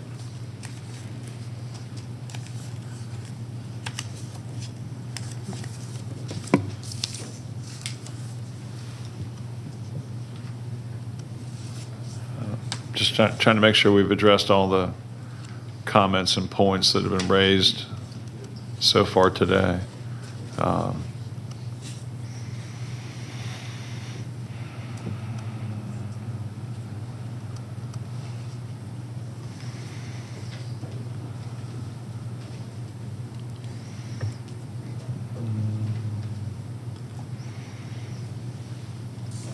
So, and again, the proposed zoning is largely because they just couldn't use the existing zoning, but they're not adding any more lots than were already in the existing zoning. That is correct. Okay. All right. Does anyone else have any questions? No, I'm sorry, I misspoke. Do any of my fellow planning commissioners have any questions? So, help me understand, Mr. Peterson. When we're talking about the ownership of what's on the right is different from who owns on the left, is that right? That's correct. Okay, so it's one subdivision, is that correct? For what's shown on the screen right now? Right? That's correct. Okay, so they're connecting to an existing road from the first part? No. Does the roadway already exist? No. The part of the picture that's on your screen, that's on the right-hand side, Yeah, I'm not that's currently zoned R30 with no conditions. And is that developed or not? Not developed. Not developed, okay. Okay, so that's why those lot sizes are larger? Yes, because that's zoned straight R30. So this is one development, both sides of this, even though there's a line down the middle? That's correct.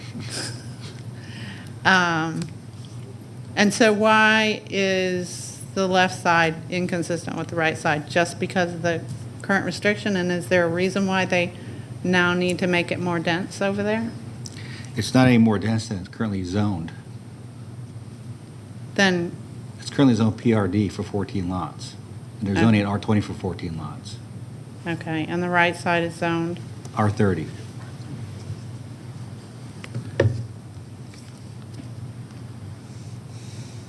So this fits the current zoning? The left side fits the current zoning? It's similar to the current zoning, but it's not exactly like it. It's a different zoning district.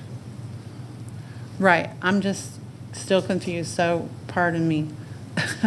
But, so the left, is this is all one proposal, right? That's correct. Okay, I'm sorry, just bear with me. I'll get it at some point here, and if anybody else has a way to see what my frustration is and help me figure this out, I just don't understand it, and I'm not capable of voting if I can't understand. So, the left-hand side is currently zoned PRD. The right-hand, is that right? Correct. Right-hand side is currently zoned? R30. R30. Okay. And that would stay R30, the right-hand side. Okay, so why wouldn't both sides be zoned the same? I guess that's my ultimate question. What's the necessity for rezoning a part of the property? Well, the first necessity for rezoning the left-hand side is they can't use it with its current conditions because it's zoned to the site plan and the entrance for the old PRD kind of came in next to lot number 25. So they need to change the site plan because what they want to do does not match it at all.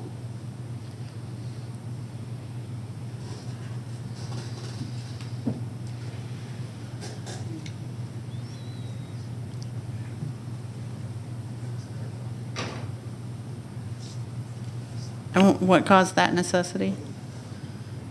What condition made that a necessity? What caused the situation? Yes.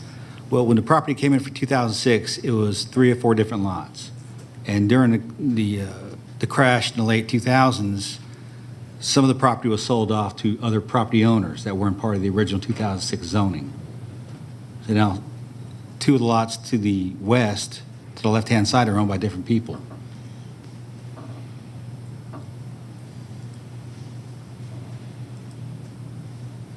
To the west of this whole plat? Correct.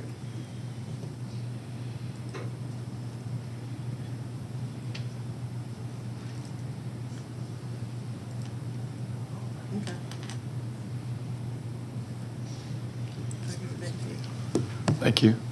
All right, let me just follow up on that just a little bit. Essentially what we're doing is we're leaving the R30 portion of this neighborhood, R30, and we're categorizing as R20 the left-hand portion outlined in gold because they can no longer use the PRD zoning that previously was attributed to that, correct? But we're not changing the lot sizes in any respect. I believe the lot size of Windows PRD was about 20,000 square feet. So Right. they're pretty similar. Okay, so the lot sizes are staying substantially the same. We're adding certain restrictions and conditions, correct? Correct. And you have 2 letters on that, correct? Can we just cover those for everybody's benefit?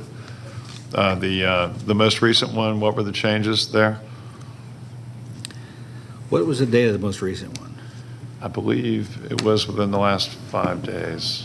I had it up here, and I apologize. I've managed to. Was that the one dated December 2nd? Yes. Okay, because I think that's the only letter that I received. So it had two conditions on it. Number 1A was to add the 30-foot undisturbed buffer along the southern property line, which is shown on the site plan. AB was to increase the rear yard setback to 65 feet from 35 feet, which is shown on the revised site plan.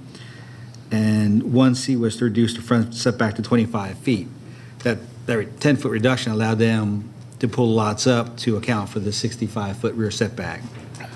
And the second one on there, the developer agreed to limit the grading and clearing to the right-of-way where slopes allow, building pads, front and backyard areas, stormwater detention, central mailbox unit area, and utilities. Okay, and the date of that letter is December 2nd? Yes, And that's from the developer? that's correct. Okay. All right. Is there anything else we need to concern ourselves with here that has been, any other concerns that have been raised or any that have not been raised that we should take into consideration here?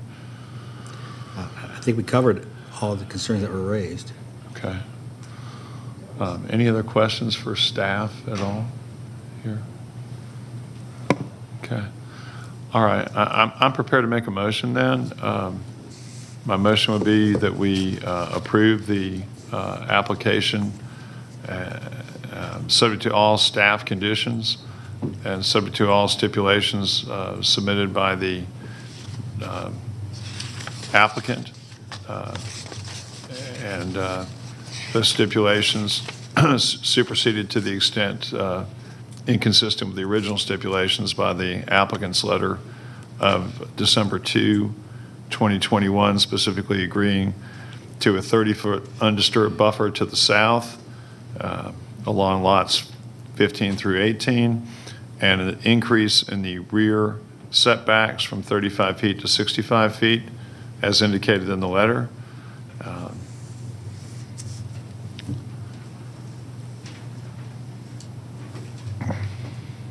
And as I've already stated, that would be subject to all staff comments. Second. Okay, I have a second. Is there any discussion? Okay, call the question. Okay, that passes by a vote of 5-0.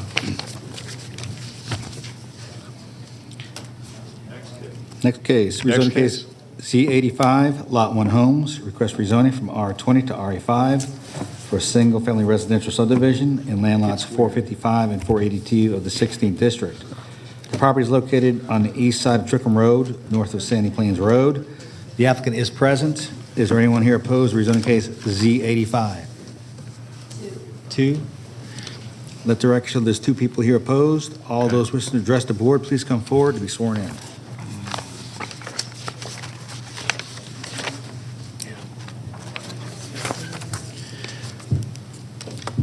Good afternoon. Good afternoon. For the record, my name is Parks Huff of the law firm of Sams Larkin and Huff, and I'm reading Mr. Sam's script, and he said good morning, so he was expecting to be up here earlier, but and yes, this is a case that Mr. Sams has been involved in. As I mentioned previously, he's in mourning over the loss of the Bulldogs over the weekend, and I share with him those concerns. This is a subject property that has been actually before the county several times in several different forms for rezonings, and it was similar to the previous case. It actually used to include some additional properties and went through some changes, and so now it's just this property here. It is proposed zoning is on RA5. It sits just north of the Hillcrest Oak subdivision, which is an RA4 subdivision to the south. And it was included in a rezoning that was a rezoning for 2.5 units per acre that included some property to the north, but this is just the 4.4 acres that's shown here. And the proposal is for 10 lots on this acreage, which is a density of 2.3 units per acre. Is the density that we would be proposing on this site. My client has met several times with the neighbors to the north and south had a lot of involvement with the East Coast Civic Association. Both of them are here, and we are ready to address their comments and questions and concerns. But it's a fairly straightforward layout. As you can see, it has a single street with a cul-de-sac with single loaded homes to the south. We've got a stipulation letter that details some of the conditions that we've agreed to in this application. It is consistent with the low-density residential land use plan category of 2.5 units per acre. And our lot size is 9,000 square feet. So our lot sizes are slightly larger than the typical lot sizes in the Hillcrest subdivision to the south. Some of the dialogue has had to do with go through just a little bit of it here. You can see the layout here, and you can see the Hillcrest subdivision to the south. Some of the dialogue with that neighborhood has had to do with they've got an existing stormwater problem that they've got concerns about.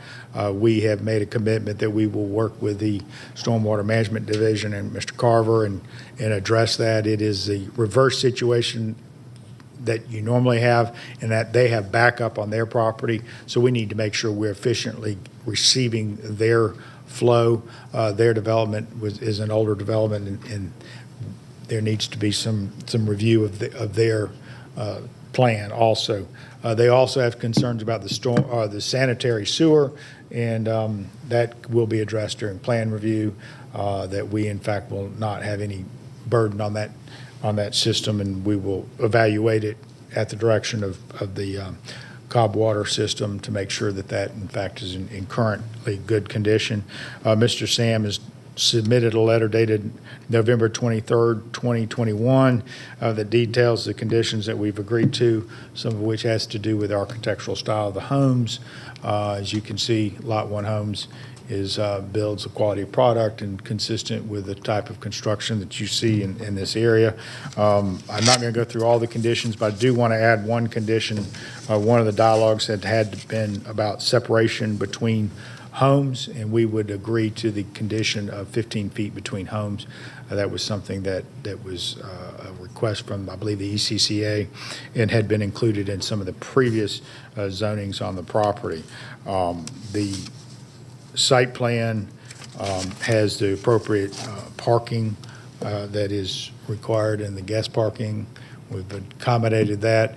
We also want to point out that we do have a green space in the very back, and one of the conditions that is going to be requested of the neighborhood to the south is that be maintained as green space in perpetuity, and we're glad to do that. That's shown as the open space just to the far east of the subject property. So at this time, I'm going to ask my client to come up here just really briefly and just share with you his dialogue with the community. This has been a great case this is what I consider a transition property. You've got R20 to the north, RA5 to the south, and so we're creating that transition and very respectful of that. So, thank you. Good afternoon, Commissioners. I think he stole most of my talking points, but I will elaborate on. Over the course of the last several months, we have had a good dialogue with the surrounding property owners and believe we've landed on some amicable fixes for several of the concerns, the separation, the access to sewer. The one outstanding issue is the stormwater and how we work with Hillcrest Oaks in order to make sure we don't compound what is a concern of theirs in regard to their stormwater management system. We have committed that certainly we will not restrict the flow of water out of the pond or off of any Hillcrest lots onto our property. We will allow that water to flow as it currently does. We will collect it and pipe it according to current stormwater recommendations. And I believe that's it. Okay, can I just get your name for the record? Brian Dennis. And you're with Lot 1? Yes, sir. Okay, thank you. we have a little time left, but as you said previously, you reward brevity sometimes, and I think we've covered all the issues, and to the extent we need to respond to some of the questions and concerns of the neighborhood groups, we'll be glad to do that. No guarantees, but thank you. Okay, for the opposition.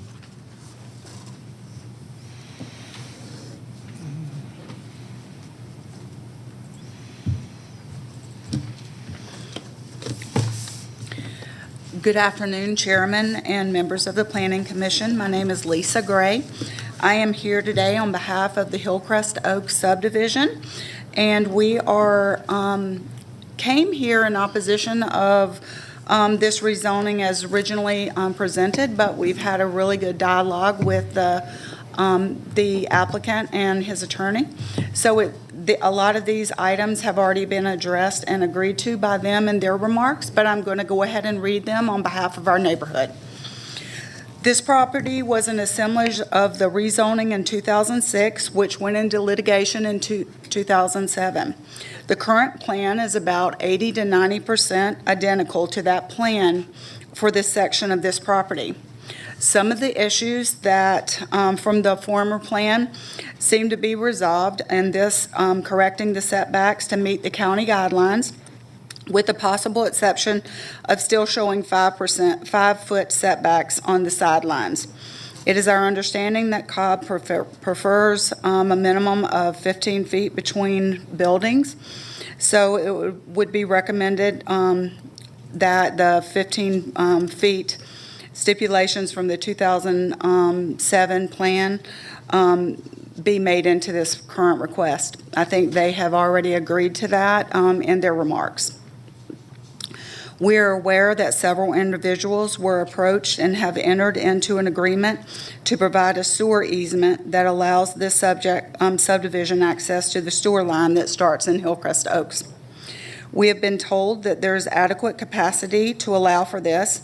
However, this line was installed over 25 years ago, and it is not clear if any inspections have been done since that time to ensure that there's no aging or damage that would impact the line.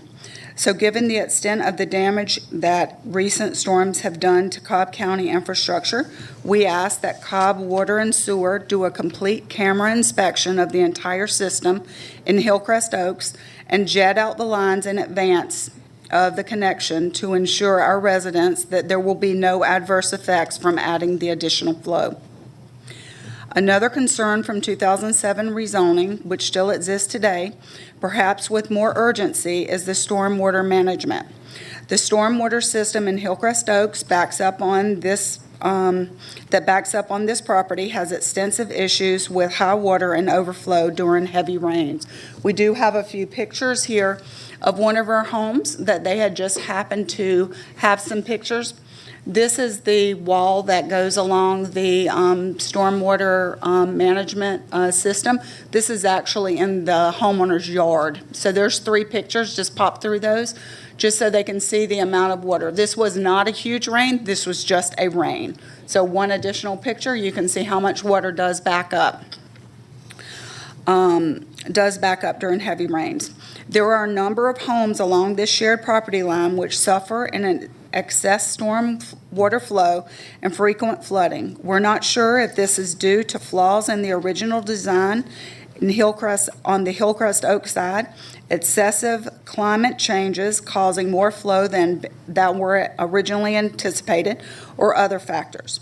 With the age of this system and the stormwater from additional homes potentially flowing along the shared property lines, we would like a review of the structure of our stormwater system in conjunction with the review and analysis to be done for the new property to ensure us that all flow from both systems will adequately and properly move downstream. We have discussed this issue with the current applicant, Brian Dennis of Lot 1 Homes. He has said he is willing to do what is necessary based on stormwater management's engineering studies to mitigate any issues that may occur on the Hillcrest Oaks side of the full system. We would like this stipulation and would like notice from the county as to the results of those studies and the plans. In addition to these issues, we're concerned about the ever-flowing change in the language regarding the area to the east of the rear stormwater management area. So could you go ahead and put back the regular one that shows his lots? The site plan?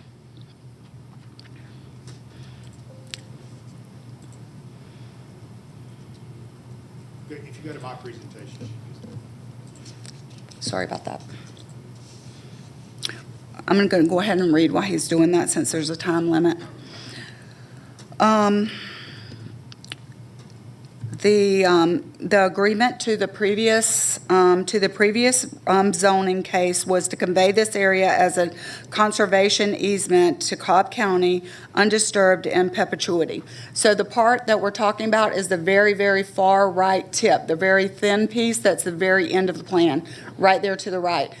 The second piece is the storm water management to the left, right there. To the right is the area I'm speaking of now. Since 2007, there have been a couple of major storms damaging a number of trees in that section. We would request minimally invasive cleanup of the fallen trees to be done, but the remainder to be left as a natural wooded, undisturbed area. However, this latest plan currently notes this area to be an open space, and there's also a buffer and a pedestrian access way noted on the plan, which indicates to us that it might be used as some type of a community park. We really do stress and ask that there be a stipulation about this area, noting it as the county previously agreed as a conservation easement, undisturbed in perpetuity. We understand that the applicant property owner has a need to sell their property, and they have found a potentially willing buyer. We understand that they have a right to the best and use of that land. However, with all the adjacent property owners, we have that same right, and their properties must not be damaged or devalued by potential changes to these properties in the process. We appreciate you taking these objections and request under consideration. Thank you. Thank you. Anyone else in opposition? Yes.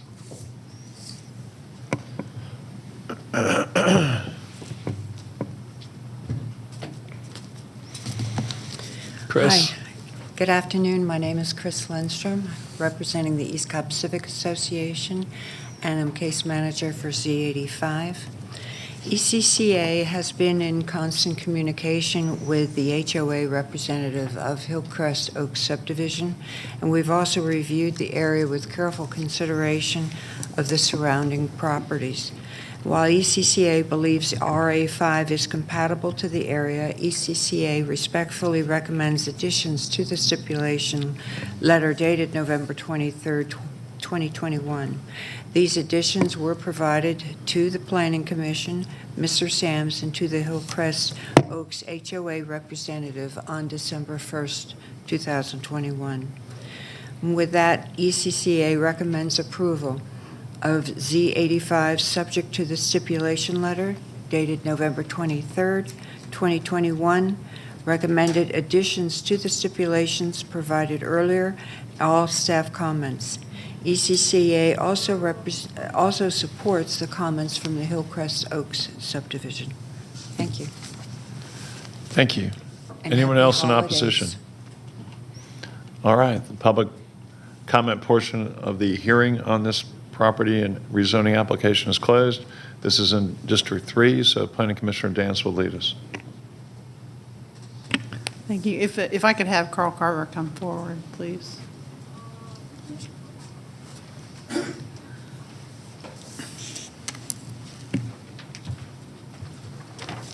Carl Carver, Cobb County Stormwater. Hi. Hey. You heard Mrs. Gray's remarks regarding Hillcrest Oaks and her request for assistance in camera inspection and things like that. Is that something that water does or can do? Of the sewer system? I'm understanding that she was requesting a stormwater inspection. We wouldn't necessarily camera the stormwater system. Right, okay. But I okay. thought she was Is there going to requesting- be a hookup of the sewer lines? Is that what she's saying? I think that she was asking for cammering of the sanitary sewer. Okay. Do you do that? That would be Tim. That would be Tim, okay. And I may still have something for you, so if y'all could just do the tag team and stay there. Okay. Tim Davidson, Cobb County Water and Sewer. Hey, Tim, same question. That would be highly unusual. Right. Would that usually be an individual subdivision's responsibility, or? Well, we would do that if there was a known or suspected problem as far as blockage or deterioration. But to require that as a condition of the development, again, would be highly unusual. I've been doing zoning cases for about a decade, and I Right. recall that being an issue. So again. So are you if- aware of any condition right now that would I'm warrant? not, but that? I could check with system maintenance. And generally, if they're aware of a problem, they take care of it. Okay. Rather than waiting for a development And to come in. then you all could address that during the process, during the Yeah, I mean, review if process? there's an existing problem, we'll take care of it. However, if you're inclined to accept the rather odd request that the downstream sewer be inspected and cleaned prior to accepting this or approving this zoning, I would highly encourage you to make it a requirement of the developer to do that work rather than the county, because it's part of their development. So rather than obligate county resources to clean and inspect a sewer when we don't have any reason to, Right, it could be so- done by the developer, and we could look at the Right. film. Okay, I understand. So you would have the resources, though, to look and see if there is any existing problem that would We warrant have the addressing? resources. I'm not saying to do what they asked. I said you have the resources, and somebody obviously has the information currently as to whether or not there's an existing problem, right? Right, we're made aware of existing problems by people calling us. The residents of the neighborhood would call us Okay. and say there's a manhole overflow or something going. That's how we learn of problems. Right. So I thought you indicated, though, that there's somebody that you can speak to and find out if there I could is. check with system maintenance to see if they've gotten any calls in that subdivision anytime recently. Okay. But again, when they get that call, they send a crew out and take care of it right away. So. Okay, so in terms of timing, is that a call you could make instantly, or is that something you could just follow up on once this? When I get back to my office, I could call Okay. system maintenance and ask what the situation has been in the recent, I don't know, year or so. Okay, and if there is an issue, you could speak with the developer or the subdivision about If there's an issue in our existing system, it's our responsibility to take care of it. Okay. All And right. we would do so regardless of the proposed. zone. Okay, fair enough. So that stands independent of. I believe of- so, Of yes. this matter, okay. And so then. No, sorry to interrupt, but I think she had mentioned capacity concerns too, and that's, our engineering division has already looked at that as far as they have no concerns over the capacity of the sewer line or the treatment plant. So that's taken care of. So you're saying, can you repeat that? Yeah, the capacity of the Right. line in that neighborhood Uh-huh. should be absolutely fine. There's no reason to Okay. believe that it would be a problem. The only reason it would be a problem is if there was a blockage.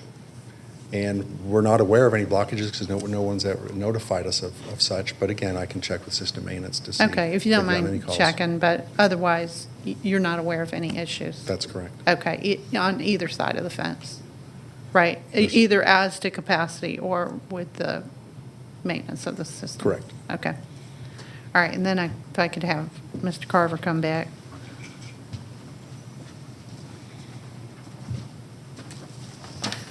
And so you heard the citizens' request for a stormwater management study. Is that something you do? Yeah, this development, as part of plan review, they would have to evaluate that upstream detention pond. That upstream detention pond is private, and it's maintained by the property owners that pond is on. So when this development comes in for plan review, they'll have to show the evaluation of that pond in conjunction with their drainage to the downstream properties. Okay, and that's part of your normal process? Right, Outside of this proceeding, right? Correct. And so the citizen should be assured that that just normally occurs as part of your due diligence review. Yes, Is that right? at the time of their land disturbance permit application, they'll submit a full hydrology study, which will evaluate that upstream detention pond as well as their site, and then even further downstream. Okay, all right, thank you.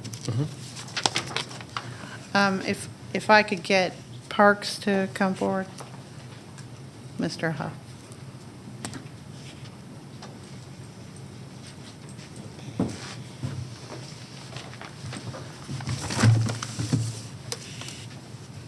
If I can just clarify, Parks, the stipulations that you said that you were okay with in addition to what's in the letter were the 15-foot distance between homes, is that right? That's correct. And the open space question that's been raised here by the opponents, and you raised also in your initial comments, you said you would be Yeah. willing to retain. Yeah, we that- would be glad that the previous language of that it would be green space, Green space maintained in perpetuity. yeah, and we're fine with if you want to add the condition that it would be cleaned up initially with fallen trees and such. So cleared or cleaned up, what is it? Clean up? What would be the proper term? That existing down trees will be removed. Okay, so any existing maintenance problems will be handled, and then Yeah. it'll be Yeah. moved forward. The only caveat I do want to add is the size is, if we've got an existing stormwater problem we need to address, we just want to make sure that we're not locked in stone, that this, if you look at the site plan that's up there, you notice that the detention pond is right next to us. If that needed to get a little bit bigger to address this stormwater problem, I don't think it's anything you need to address now. I just wanted to be out front on that issue so that if it came back and we needed another 10 feet to make that pond bigger to address their stormwater problem, we could do that. Okay. And in my conversation with your client, Mr. Sams, last week, I asked the question, because there is a contiguous property that's a RA4. Yep.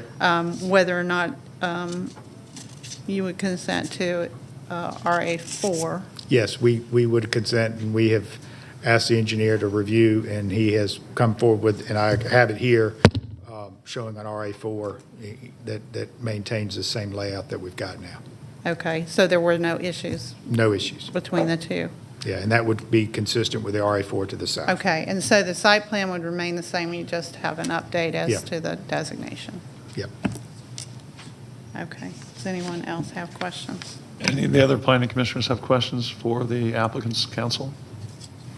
If I can address the question about you had some interest about scoping this. Yep. The sewer line, just want to make sure, this is, plan review and development regulations already address this issue, and my client would be paying, sewer tap fees in the tune of $35,000.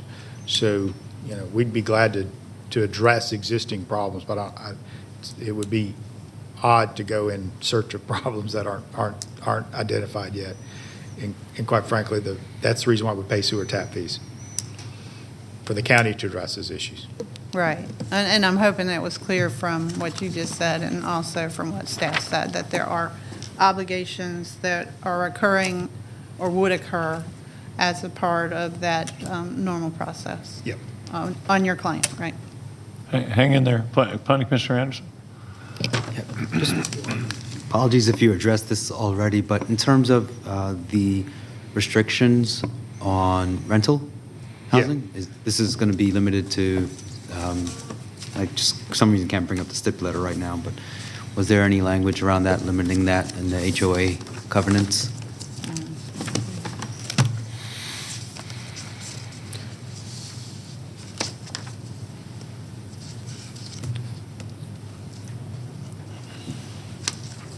I would have to address that with my client. I mean, obviously, given a 10-lot subdivision, I mean, the normal 10% rental restriction would be one home. I think that's probably too restrictive. You just don't know whether someone's transferred and, relocated for company reasons and may want to come back and things like that. So that's a little tight. So it's something we can address between now and the Board of Commissioner meeting. I'm sorry, it would be restrictive to limit it to 10%? Well, I said the normal 10% would be just one home when there's only 10 homes. Maybe 20? No, okay. I just wanted to make sure it wasn't a rental community in terms of overall. Was that the programming or the intention of it? I wouldn't think so, but I'll let him answer that.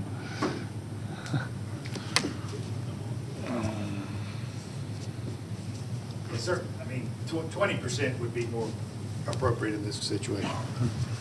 Just to be clear, I was fine. Yeah, he had a question on the floor asking you to commit to these being principally for sale. Oh, yeah, these will be for Yeah, sale. that was the this is question. not a Yeah, I big- wasn't looking to up it to 20. Okay. Yeah, this is not going to be a build-to-rent community. Okay.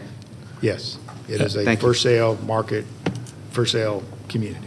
And then my question would be, you've seen the email from East Cobb Civic with their comments recommending approval subject to various comments regarding the site plan, proposed homes, lot sizes, HOA, and construction. Did you see their bullet points? I believe I have, and we're fine. Yes, Mr. Sampson. You're fine with all those? Yeah, we're fine with those. Okay.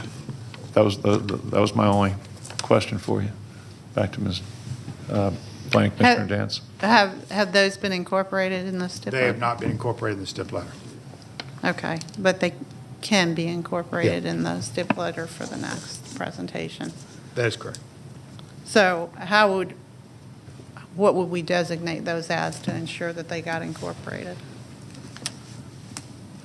I would just call them ECCA comments, 12/2/2021, respecting site plan, proposed homes, lot sizes, HOA, and construction.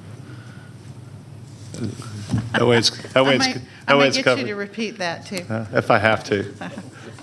Right. It was too fast for me to write down. Okay, anyone else need to speak with anyone else before we go further? You good? Okay. Okay, this time I would make a motion to approve the rezoning request, Z85, to RA4, consistent with the zoning of contiguous tract, subject to all staff comments and recommendations, subject to a stipulation of a 15-foot distance between homes, subject to an additional stipulation that the developer would maintain the open space in perpetuity and would clear any existing maintenance issues consistent with development of the property, and also subject to ECCA comments of 12/2. 12/2/2021, respecting site plan, proposed home, lot sizes, HOA, and construction. That would be my motion. Okay. Is there a second? I'll second. Second by Commissioner Vaught. Any discussion? Call the question. Okay, that passes by a vote of 5-0. I just changed my voice in the middle of that motion. Next case. Sure.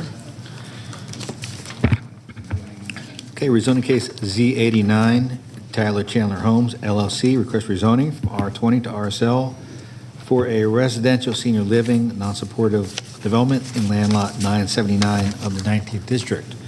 The property is located on the west side of Austell Powder Springs Road, south of Old Austell Road. The applicant is present. Is there anyone here opposed to rezoning case Z89? One. Let the record show there's one person opposed. All those wishing to address the board, please come forward, be sworn in. Excuse me, John, did you say 88 or 89? 89? Continue. So, I see, so 89 came off the consent. I've got it, thank you. Was it?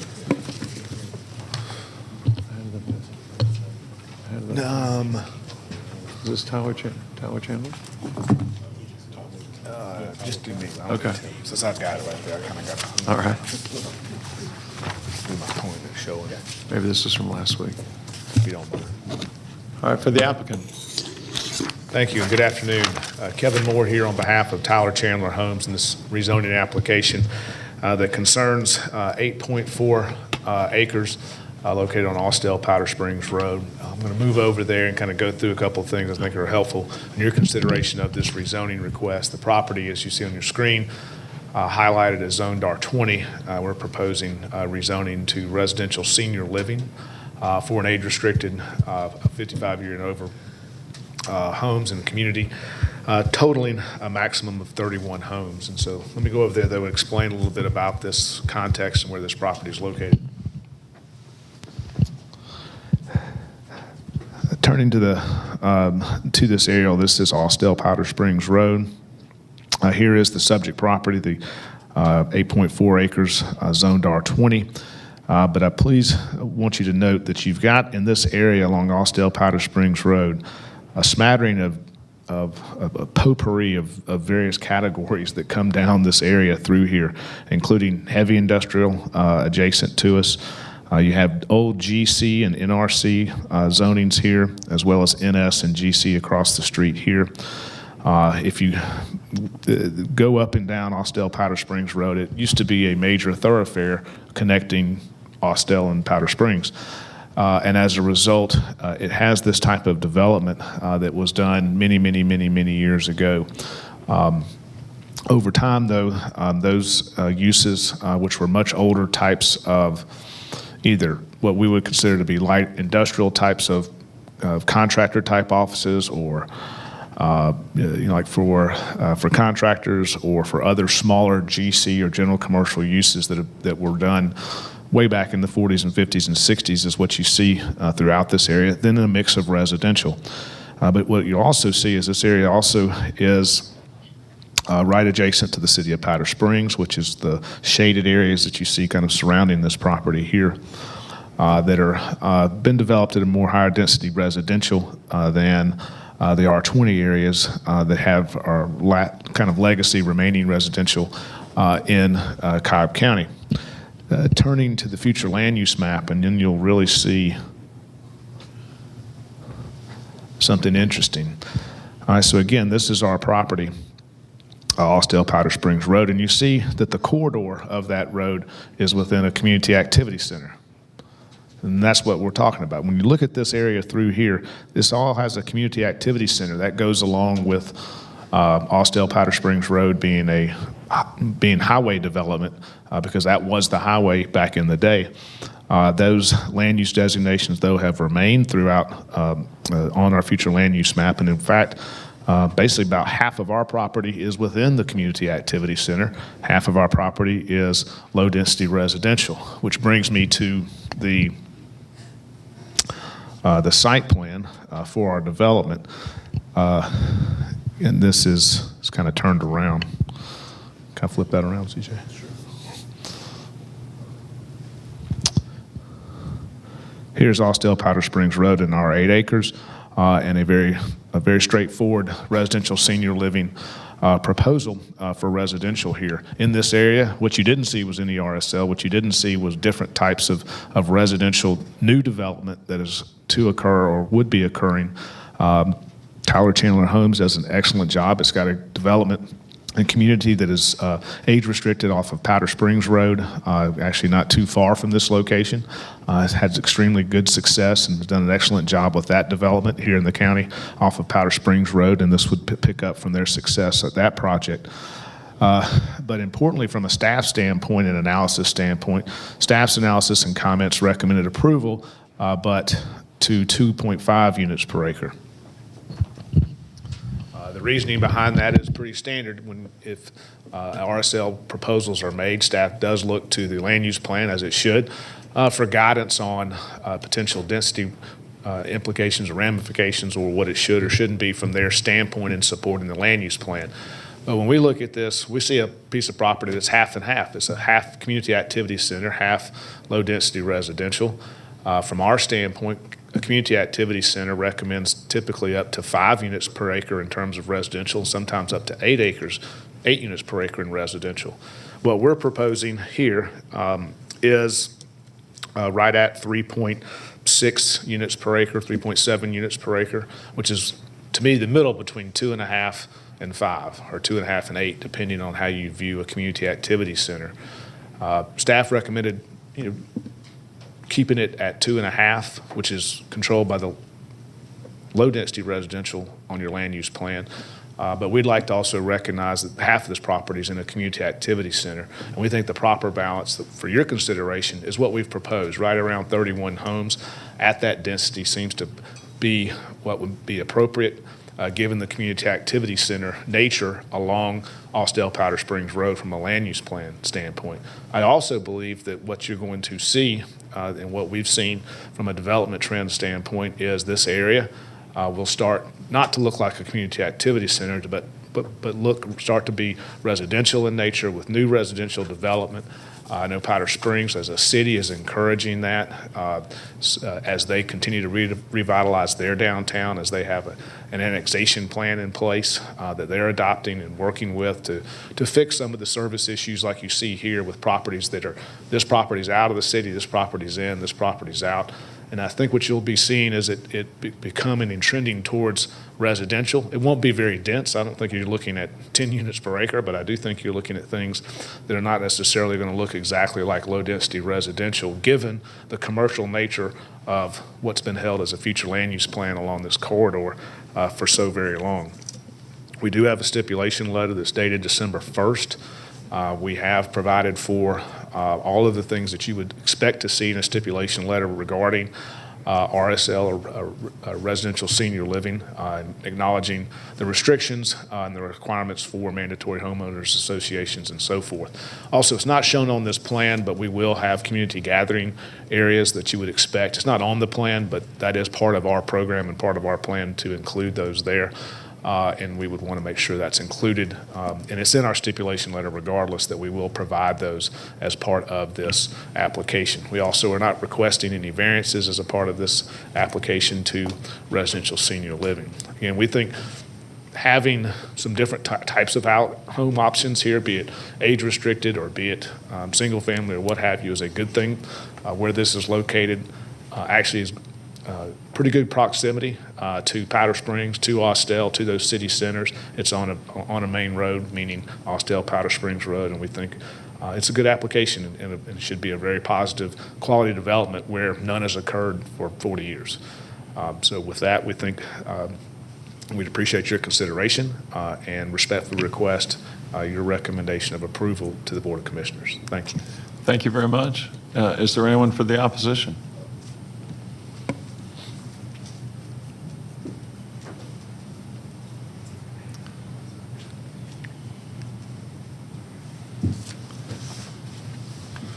Good afternoon. Travis McComb, Cobb County School District.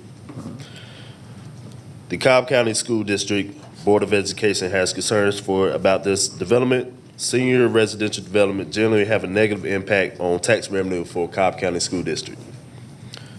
Unlike standard residential or commercial developments where property taxes are not exempt, we therefore would like to express our concerns to the Planning Commission and ask that you take our concerns under consideration as you review this application. Thank you. Thank you very much. Okay, is there anyone else for the opposition? All right. Hearing no one else, the public comment portion of the hearing on this matter is closed, and the property is in District 4. So again, Planning Commissioner Hughes will lead us. Thank you, Chairman Baloin. So noted that there is one individual here opposing the zoning. I do have a question for staff, at least in terms of the recommended maximum density of 2.5. John, could y'all just talk a little bit about what staff's thinking was in terms of that limitation? Okay, sure thing. You know, we are in agreement with Mr. Moore that this area it's a hodgepodge of everything. It's got low density residential, commercial, industrial, and everything in between. It's got everything. You know, it's a mixture of low-density residential and community activity center along the road. You know, the staff was trying to meet as much of the land use plan as we could, and we tried to take into account the larger lots to the north and to the west for the 2.5 recommendation. Okay. And let me just ask you, in the property that is, let's say, zoned R20 on the I guess that's the east side, Wasdale Powder Springs Road. Does that reflect recently new development, or is that stuff that's been there for 30 years or so? I'm just curious. Which side of the road? The east side of Sharon. along Sharon Drive. Okay, yeah, all that's older type stuff. Okay. So in terms of just new, relatively new residential development, it's probably, it's not reflective of That's correct. newer development. Okay. You guys, does the planning commission members, you all have any other questions? Any questions from any other members of the planning commission? No? Okay. No? Kevin, I think there's, if you could come up with a question.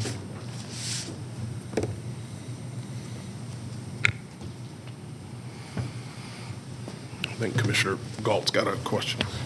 Yeah, Kevin, you actually addressed it in your comments, but just wanted clarification. In the stipulator, you talk about gathering place and community space, and it wasn't on the site plan. Where do you foresee that? I know it just said fire pit or pavilion, but where do you foresee that on the site plan?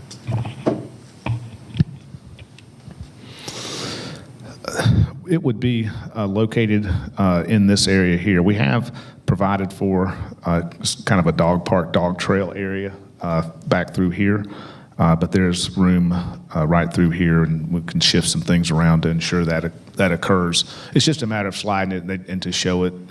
They really like to do a nice little pavilion with a fire pit that makes for a nice place for residents to gather. Thank you. Any other questions of the applicant or any other county staff? Just a couple quickly, just to be clear, you said there are absolutely no easements included, or no variances including the distance between buildings, so that would be 15 feet? That's correct. Okay. And tell us about what restrictions on rentals would apply or pertain here. Sure. The RSL ordinance in and of itself restricts leasing to no more than 5% by ordinance. Okay. I Thank believe you. that's correct. Isn't it 5%? 10%? Maybe it's 10%. Okay. It's fine. Thank you for clarifying. That it is within the RSL ordinance itself. Okay. Thank you. And Kevin, before you, do you have any exterior elevations of what the units will look like by chance that you could pop up? Yes, I can show those. If you could. I think they're in our letter as well, but let me get those.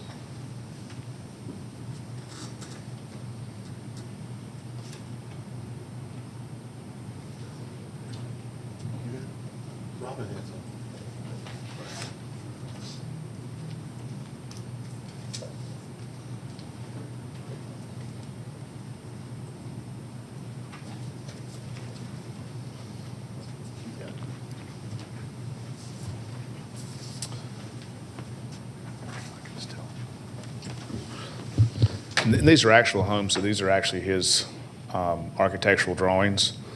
They're not, colored drawings, but you can see these are two good examples. But as I said, he has an existing community that's done very well over on Powder Springs Road, and so they're very much the 1.5 story,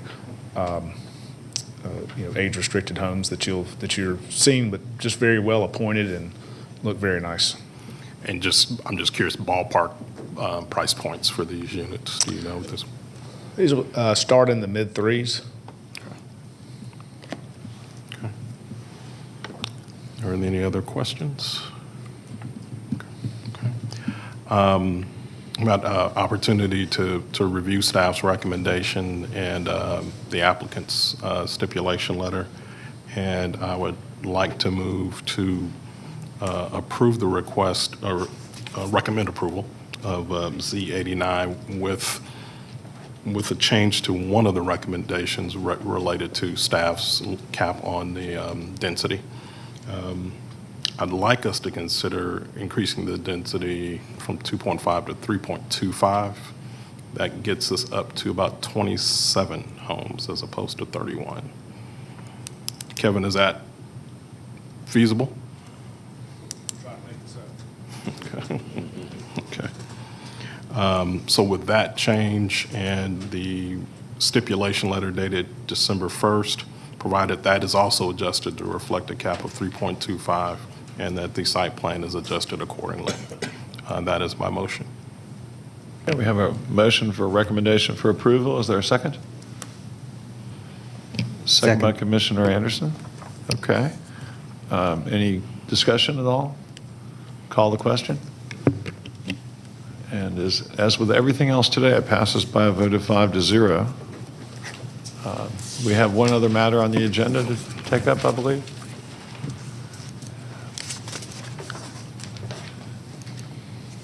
It says to adopt a resolution for the date, actually two, to adopt a resolution for the dates of the hearings. Was that covered already in our work sessions, such that we don't need that today?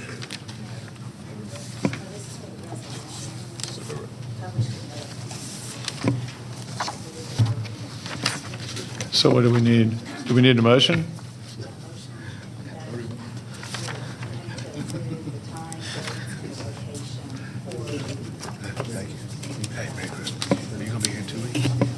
Okay, as stated where?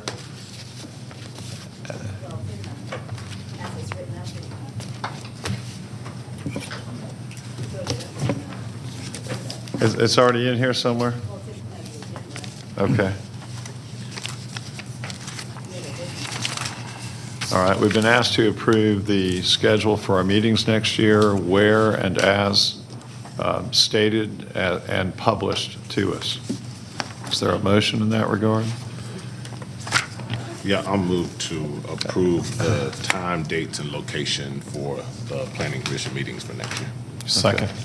All right, we have a motion by Commissioner Vaught. We have a second by Commissioner Hughes. Any discussion? Call the question. Okay.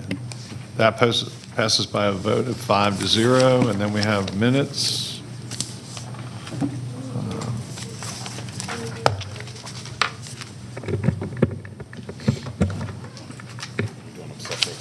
Yes, I would. I guess we should.